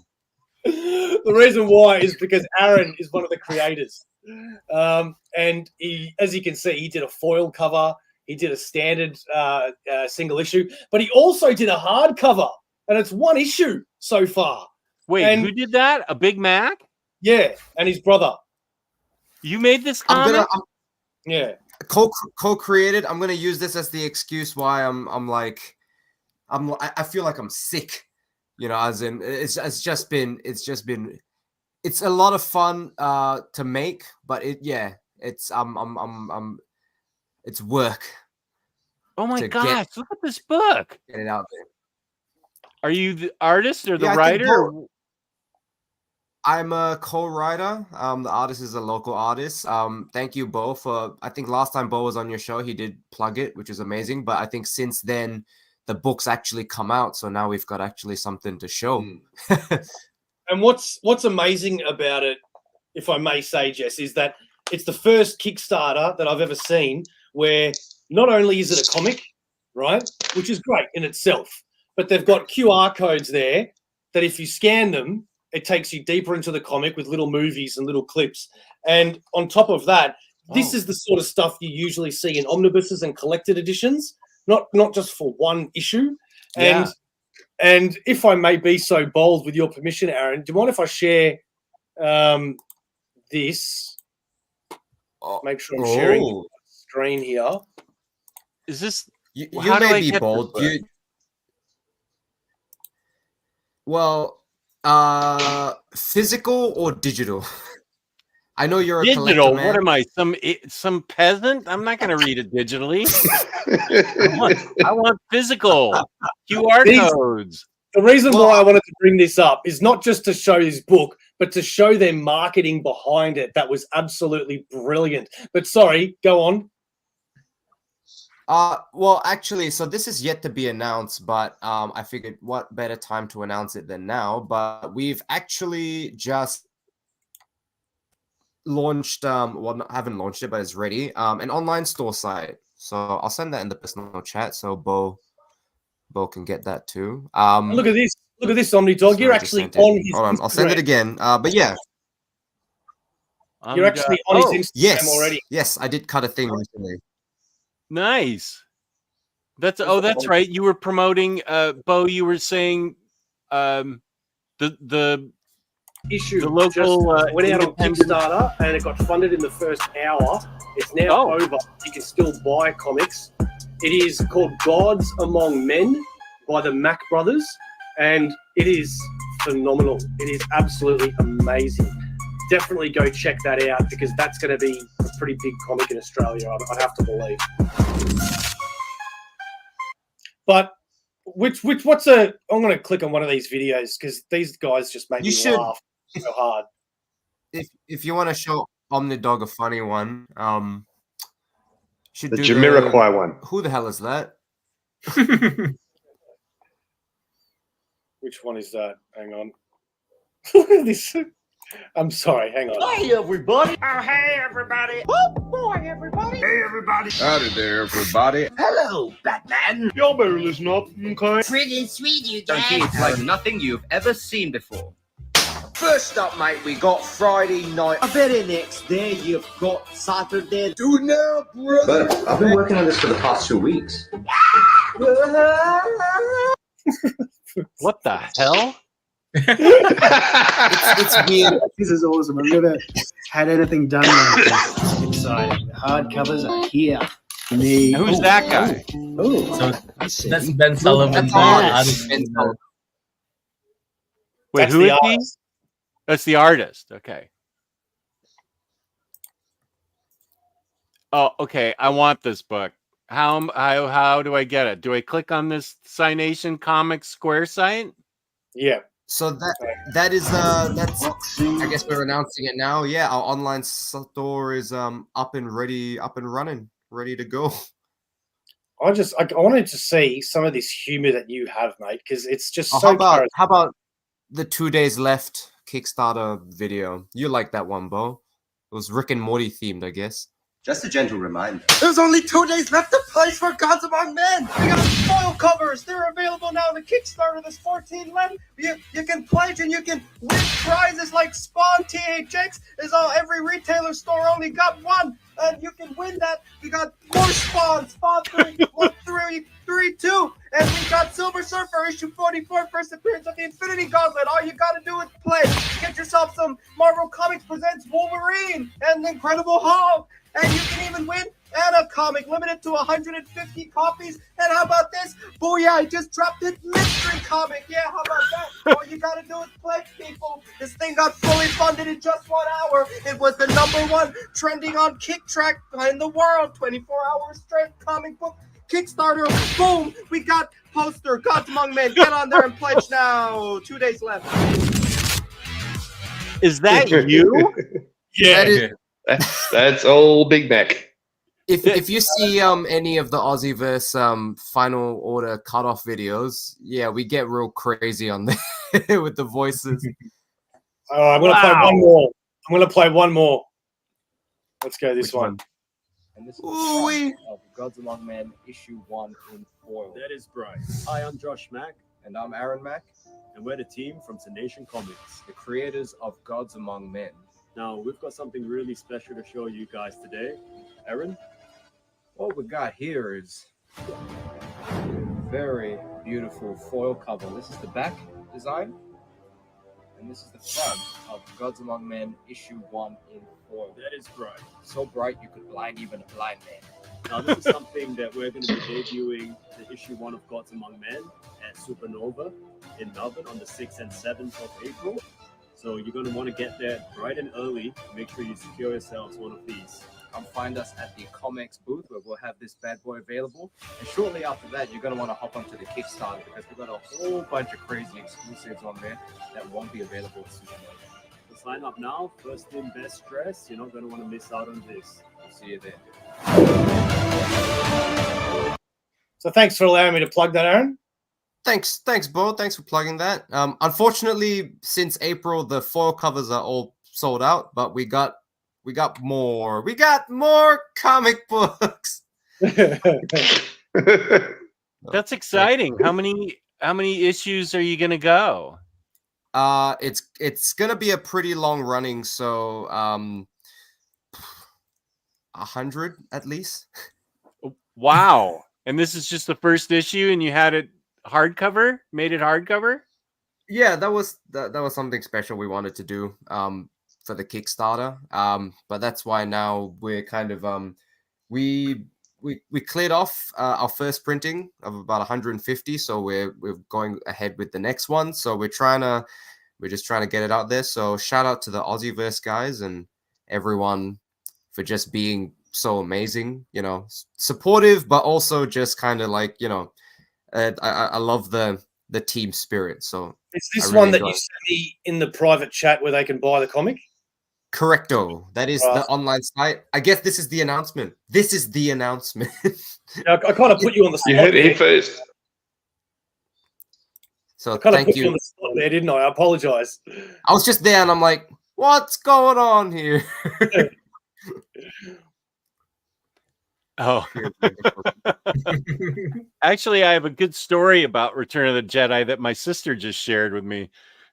She's 12 years older than I am, but she's still extremely young at heart.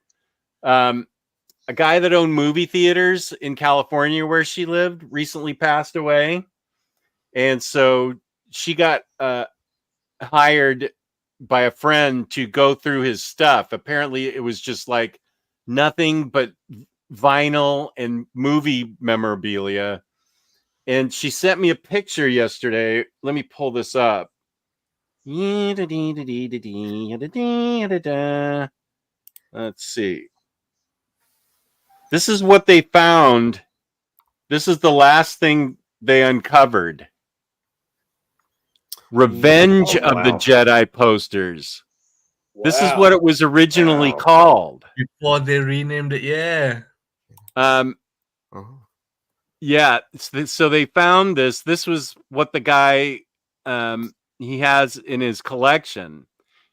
And originally it was called Revenge of the Jedi, but the Star Trek movie was also coming out, and it was going to be called Vengeance of Khan. And George Lucas said, you can't call it that because I'm calling mine Revenge of the Jedi. So Star Trek had to change it to Wrath of Khan, and he ended up changing it to the Return of the Jedi anyway. So there were only 1,000 of these made. Oh, wow. And it's in pristine condition, and they found it. There are only 1,000 made, and then he changed the name. So this is a super collectible. I am not 100% sure about movie posters, but I bet this is worth over $2,000. Somebody's going to want this. More. You haven't looked it up? You haven't looked it up to check? Well, it's my sister. I tried to walk her through eBay on looking up for sold things, and she did. They were still there. It's been months. This guy just apparently had thousands and thousands of disorganized things everywhere. Sort of similar to me, but okay, I'm not a hoarder like he was. So she's going to call me tomorrow, and we're going to walk. I'm going to walk her through how to find out what a sold item. What one of those went for, since there's only 1,000. I'm guessing somebody would pay over $2,000 for it. Some Star Wars fan would pay over $2,000 for it, I bet. Like Steve just said, I wouldn't be surprised if it was actually more. Really? Yeah, it'll be a lot more. Yeah, because it's the original one before they changed it, and it's so limited that I reckon that'd be highly valued. Yeah. Okay, good. Well, she gets a cut of everything she sells, so let's hope it goes for $4,000. Would you do like a live auction thing maybe? It's going to be up to her. She could put it up for bid. She could auction it off on eBay. I always get nervous. I don't like auctions because you could end up not getting as much for it in an auction if you had a set price. So I advised her just see what the last 2 or 3 sold prices were, and that's your guide. And I actually haven't looked it up myself. I kind of forgot about it until we just started talking about Return of the Jedi. My advice would be, if you are concerned about what you just said, because I've been in that boat before, you could always make it an auction starting at the price that you want to sell it for, because that way, if it happens to sell any more, then it's a bonus for you. Well, that's true. She could start it at $2,000. If that's what she's happy with. Yeah. Definitely more than $2,000. Can Omnidog root beer the comic with your permission, Aaron? Not that it deserves it. I don't know what that means. What comic do you want me to root beer, Elon? Not his comic. His comic looked good. What does root beer mean? When I first started, I love root beer, and I love root beer floats. Ice cream, vanilla ice cream, and root beer. And so that was sort of my shtick at the beginning. I called my reviews root beer reviews because I'd have a new root beer that I was trying, and then I would review the book. And that's how I gained so much weight. I had root beer floats like every 3 days, and that's how I put on so much weight that I'm now losing. But this was my shtick. Last 2 sold posters are 1,500 and 5,000. Well, I guess, wow. There you go. The one that they have is in very nice condition. So, okay, thank you, Cycle. So really bad books that I hated, I would put them in a bucket and pour really bad root beer on them. And so I got famous for root beering. That was my shtick for like 3 years, 4 years, that I would root beer bad books. And some of the books that I root beered, let me see if I can remember. There's a humanoids book called Bramble. It was awful. Humanoids book called Savage Highway that was terrible. I root beered it. I root beered Kevin Smith's Batman books, Widening Gyre and Cacophony. Those were awful. So I root beered those. I bought I spent real money on this book, Astonishing Wolf Man by Robert Kirkman. That was a hardcover that I paid real money for. That thing was, peace and love, but that thing sucked. So I poured root beer on that. And then I kind of got in trouble when I root beered Batman Damned, because that book is famously terrible, and I usually only do it on YouTube. You didn't like the Batwang? I had no idea what was going on in that book. No, I did not root beer the Bible, Max. Don't say that.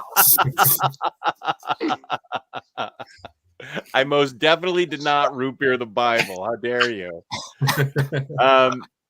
So the minister said you should put your root beering of Batman Damned on Instagram, because I was just getting my Instagram started, and I thought, okay, I'll do that. Whew, I caught so much shit on Instagram for it. Everybody on YouTube knew I did it. And so, the main complaint was, you shouldn't do that. You should donate it or give it to a kid. And my answer was, no, these books are so bad, I don't want them to represent the comic book community. You think I'm going to give Batman Damned to a kid or donate it? No, I'm not going to do that. And so... But if he did that, Ilan, he'd need 2 copies then. One to keep and then one to root beer. And no, Ilan, that is a terrible idea. It sounds like I'm going to love the book. But I think it can go... it can go up for, to go through the root beer test. And Phantom Toyography, that website, that bullshit, Cynation-comics.square.site. That's unless you're a digital person, in which case we've got a link somewhere on our Instagram. You can also get it on Apple Books, can't you? Yes, Apple Books, Google Play Books, Kobo Books, we're everywhere. We're trying to get it. But you can't root beer a digital copy, so I know. Go physical. Well, there goes my tablet if I do that. But everybody in my community knows it's my shtick, and it was, a gag. It was just a thing I did, and so I got famous, quote unquote, for doing that. And boy, there are people that knew both creators and really took me to task for doing it. And they said something that stuck with me, that like, even if you don't like the book, those creators put in a lot of time in, the artists and writers still put in a lot of time, and you shouldn't disrespect it. And I thought, that's a fair point. I can admit when I'm wrong. So I stopped doing it until Kristen, Omnicat, and I reviewed a book that was one of the most vile books I have ever read. It's called User, USER, by Devin Grayson, and it won a GLAAD award, which is a big LGBTQ a thing that they give out GLAAD awards. But in the book, I don't even remember if there was I can't remember if there must have been a same-sex relationship that was treated properly. But so I don't know how this thing won a GLAAD award, because Kristen and I were horrified that in this book, this guy, there's a father with 2 daughters. One's like a teenager, an older girl, like in their 20s, and then they have a 14-year-old. this friend of the father's would regularly come over and have sex with the 14-year-old. And this was like an older guy in his 40s. And the father and sister didn't do anything about it. One time the guy brought donuts in the morning. Here are your donuts. I'm going off to have sex with your daughter. And it was vile. And that was the last comic I root beered because I genuinely hated it and would not recommend that to anybody. How that book got published with nobody flagging it for that. That has to be non-consensual. She's only 14. She doesn't know what's going on. And this guy's Wow. blah. That is It's wrong on so many levels. Jess, I gotta thank you for that quick review because I've never seen anyone reviewing that book. I almost bought it. I kept putting it off. So now it's permanently off my to buy list. Yeah. We were, Chris and I were both horrified at that. And so I just said, I don't usually root beer books anymore, but I did it live on the air. I said, Kristen, this thing's getting root beered right now. I don't even care if it's good root beer or if it's Diet Coke. This thing is garbage. And so that was the last book that I dumped root beer on. What publishing company did that? I think one? Image. I think it was Image. Wow. Yeah. Okay. I don't remember the artist, but okay. That'd be good. Ilana and I could review it. Sure. You can't root beer the digital copy. I'm not going to root beer anything. I don't want to root. Your book sounds awesome. I don't want to root beer it, but I will definitely I'll at least get it digitally. And I want to get, are there still hardbound copies left? There are 3 hardcovers left. I wonder if that would be too much postage to send to me. You got Steve? Yeah, I was just going to say, sorry, guys, I'm going to jump off. I'm going to call it an evening. I've got to get up a little bit early tomorrow morning. So thank you for a great chat. Jess, thank you so much for jumping on, mate. It was lovely to just sit and have a chat with you and look forward to catching up with you in the future. Good. I look forward to having all you guys on one of my shows. It'd be amazing. Work out the Gentlemen time difference. and viewers, good night, everybody. Sleep tight. Good to meet you. FOMO. Only 3 copies left. FOMO. Yeah, I'm sure we can work something out, but it was something we just made for the Kickstarter. Okay. We're probably not going to make another one again for issue 1. For issue 2, we'll see. But we're down to the final, the FOMO 3. Well, I will at least get it digitally, and Ilana and I can talk about it. That's awesome. That'd be awesome.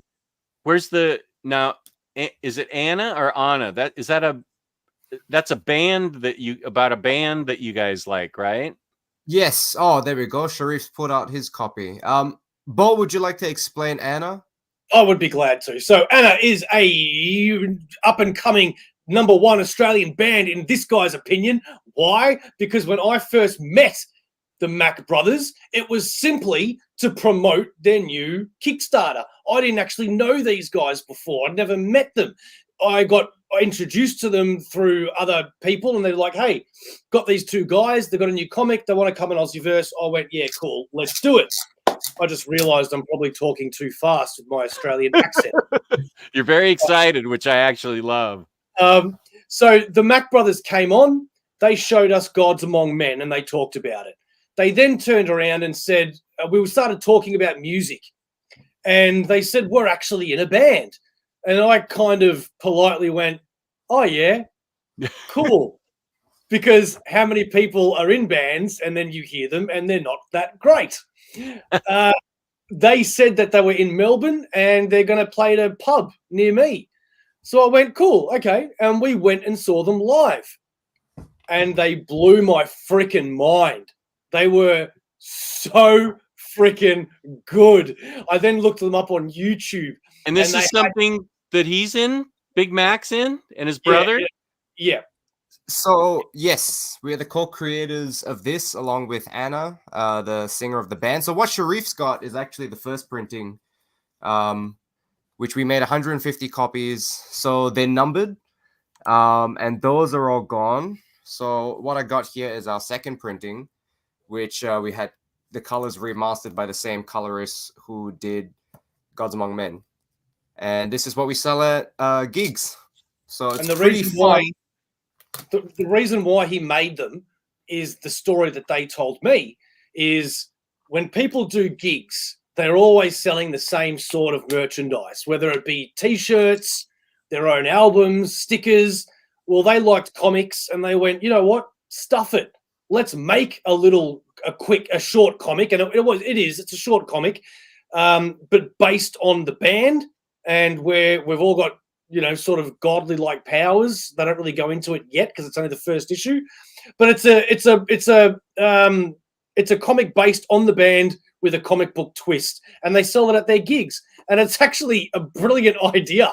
I can't believe other people don't do it. What genre of music of it is it metal or?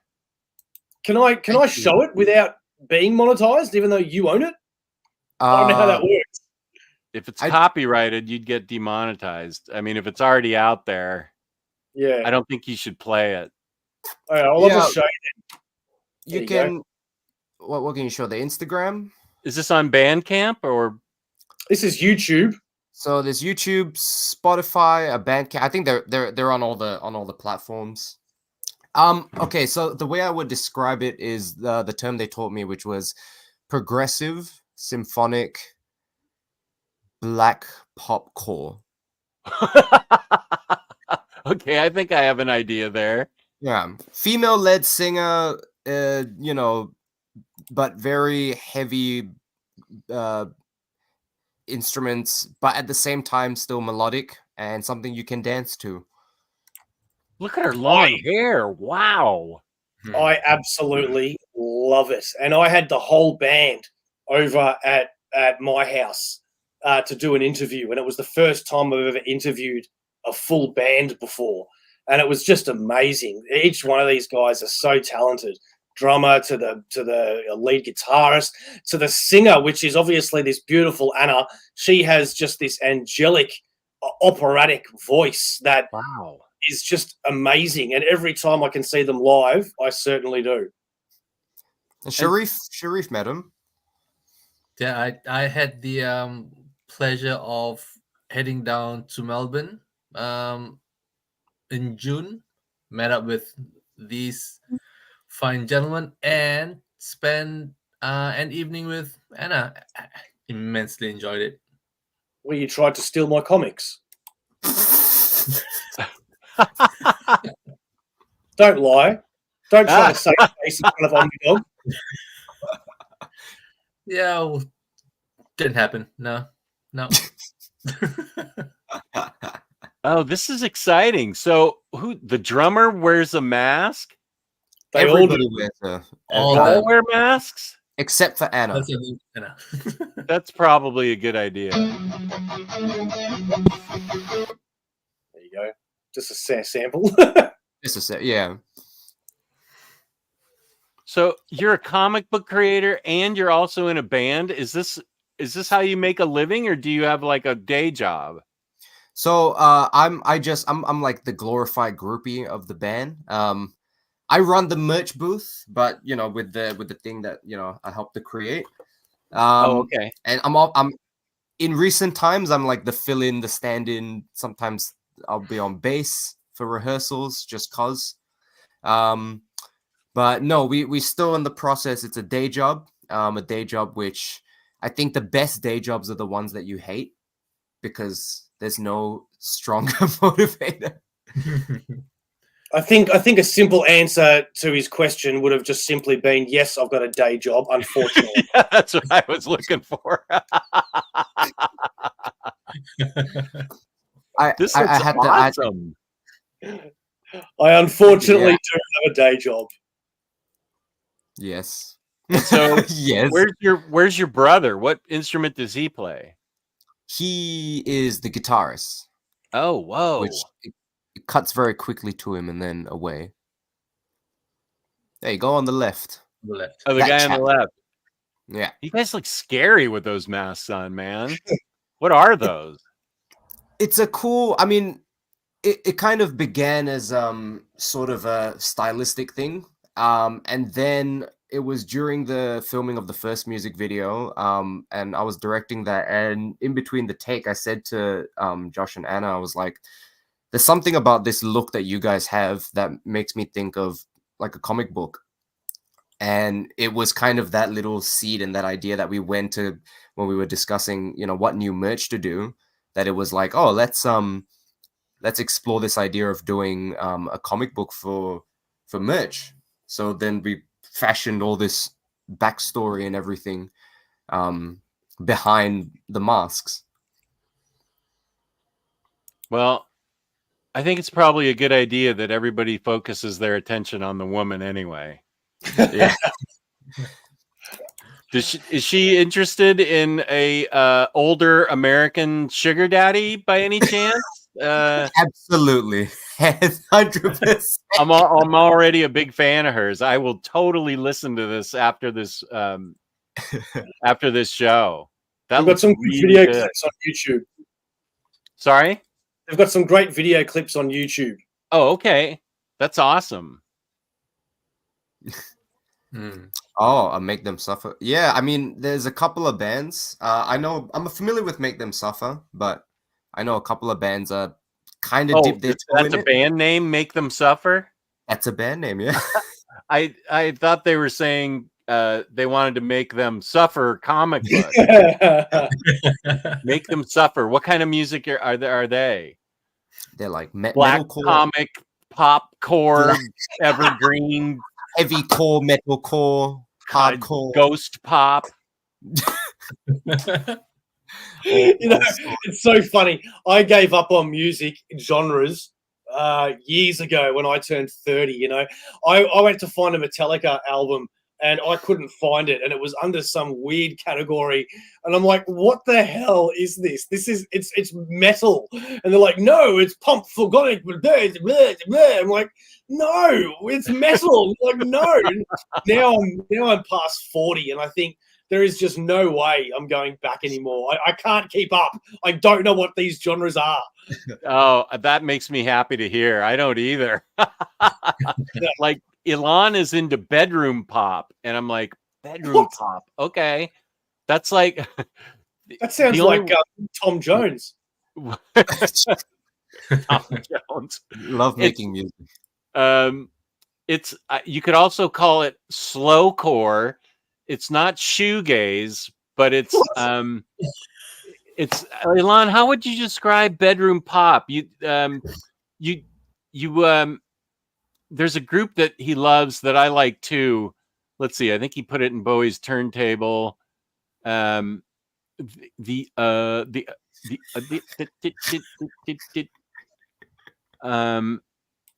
Hybrid. Oh, the Softies. Yeah, the Softies. It's just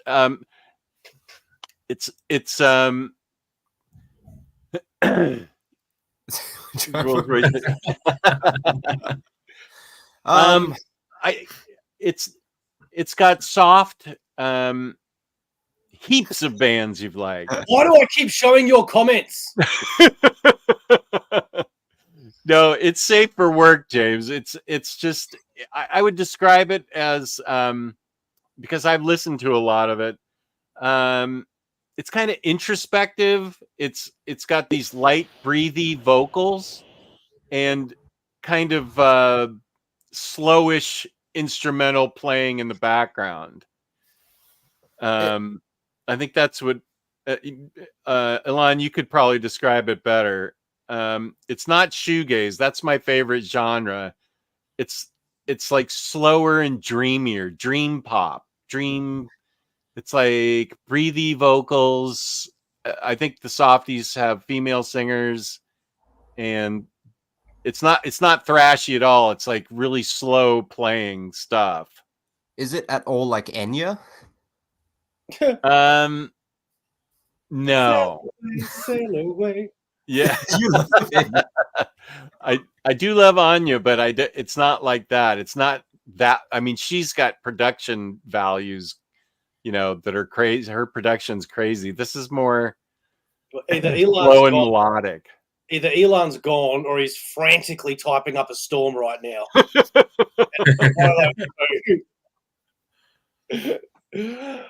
All right. Well, have you got anything else that you guys want to add to this? Well, this is Jess. You should feel honoured, mate. This is the longest interview we have ever had on AussieVerse. I wanted to try to get to 3 hours to Omnidog it. You know what I mean? Like get to yours. But I could talk to the cows come home, but I'm looking over at Sharif and he looks like he's about to just drop. And I think Aaron just worked today and he looks like tired as well. So, I think we're going to have to call it a day very, very soon. So, guys, is there anything that you want to ask Jess before we go and head off?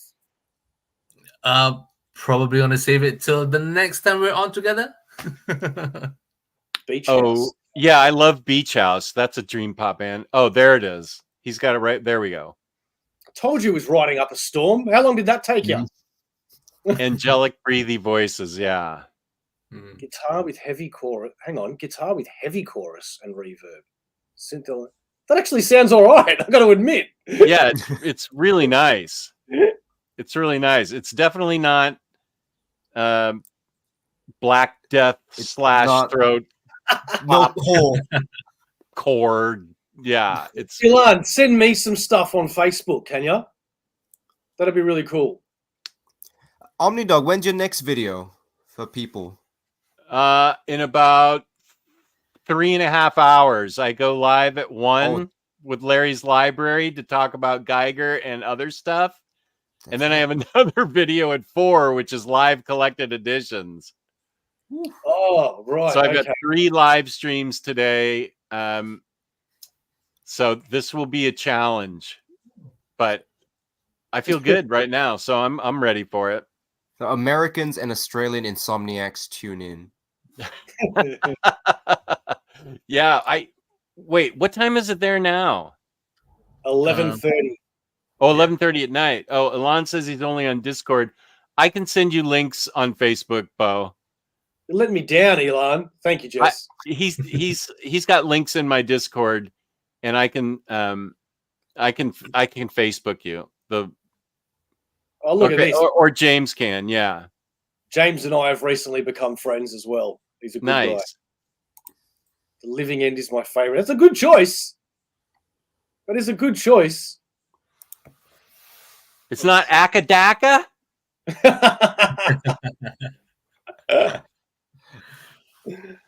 I haven't heard Akadaka been said in a long time. Bo just taught me that. That was another thing we could have done tonight, actually. We might have to do that next time. We write down a whole bunch of Australian slang and get Jess to guess it. Oh, my God. That is such a great idea. That would be fantastic. Okay, wait. I want to book you guys right now. What I'm curious about, right? Because last time Bo was on your show, there were Americans asking questions about Australia. How about a couple of Aussies asking questions about America? We can do both of those things. Yeah, I feel like we're very uninformed here. You're lucky. I wish I was uninformed. I'm too informed, and I don't even go on social media. Yeah, that would be great. We could have Australian slang that I guess, and then you guys could have, what was it? Australians ask questions of Americans, or Americans ask questions of Aussies, or both? Both? Yeah, both ways. Okay. So what time, my time? Let's see, Bo, I had you on at 8 p.m. my time. Yep. And that was okay for you. That's the morning for you? So I have got to sync this in my head, because whenever I do a time zone, I'm always asking the AussieVerse chat. We are 14 hours ahead of you. Okay. So it seems to be, because of that, your night, my day, it seems to work best for us if it's either going to be our Friday night or over the weekend, or your Thursday? No, now I'm already getting confused. You're 14 hours behind. I had you on my Saturday night, which was your Sunday morning, I think. Yeah. If it's 8 p.m., let me do the math in my head. Let's see. 8 and 4 is 12. 14. 10. Wait, 14? So it'd be 10. 10 a.m. your 10 a.m. time? Yeah. Okay. Well, I'll have you on Batterdays. Wait, let me book you right now. September. What's September 21st? Okay, wait. That would be the 22nd for you. September 21st is a Saturday here at 8 p.m. So that would be a Sunday morning, the 22nd at 10 a.m. You pick the only day in September that I've got something on. The only day doing that's so important. I've got a Melbourne toy and comic fair. Oh, that sounds fun. I don't blame you. I've already bought the tickets. Me and Steve are going. I don't blame you. Okay, fine. We'll go into October. Oh shoot, I'm not going to be. Let's see, the 19th. October. How about October 19th? You can talk to Steve and you can talk to Steve and we'll see if we can do October 19th then. Does that work for you two? Yeah, because I only plan 1 week ahead. I just have to wish Josh a happy birthday, and then I'll be like, all right, be right back, going on stream. Is that his birthday? The 20th? Yeah. Yeah, But it can be done. that would be your 20th. Yeah, it is fine. Okay, it can be done. All right. Yeah, okay. So we'll put that tentatively down, and you guys can just get back to me. Bo can just get back to me on Facebook. That sounds good. Let's go through the last bits of comments here because I got people yelling at me like psycho. Oh my god, we're really behind now. Now I feel like you on your show. That's how you get behind. Hope his dealer can make a delivery. My dealer, because to get me uppers all day so I can stay awake. Is he talking about the band or like the people in the chat? Wait, let me see. I usually translate cycle. Wendy's? No. Oh yeah. Do you call people who are afraid of spiders Wendy's? Oh, in Wales apparently they call people who are afraid of spiders Wendy's. No, we call them pussies, baby. But we can't really say what we call Bo, but Bo, yeah. I don't know what that is. Amel and the Snippers. That was a group. That was a group, and yeah, I have indulged in those back in my 20s. Peter, you are so late to the party, mate. Jeez. Peter's awake. King Gizzard and the Lizard Wizard. I like their music. I do like their music. Who's making all these up? Oh, yard sale day. Good job, Javier. Good luck. Lucky hunting. Cycle goes to a lot of shows. I just realized like that was a conversation between those two. I didn't need to highlight every comment just then. That happens. Yeah, that happens a lot in live streams where people get talking. Live stream during the election. Oh, hey Max. Is that your election time? It must be. I don't know. I don't pay attention to that, but certainly Max does.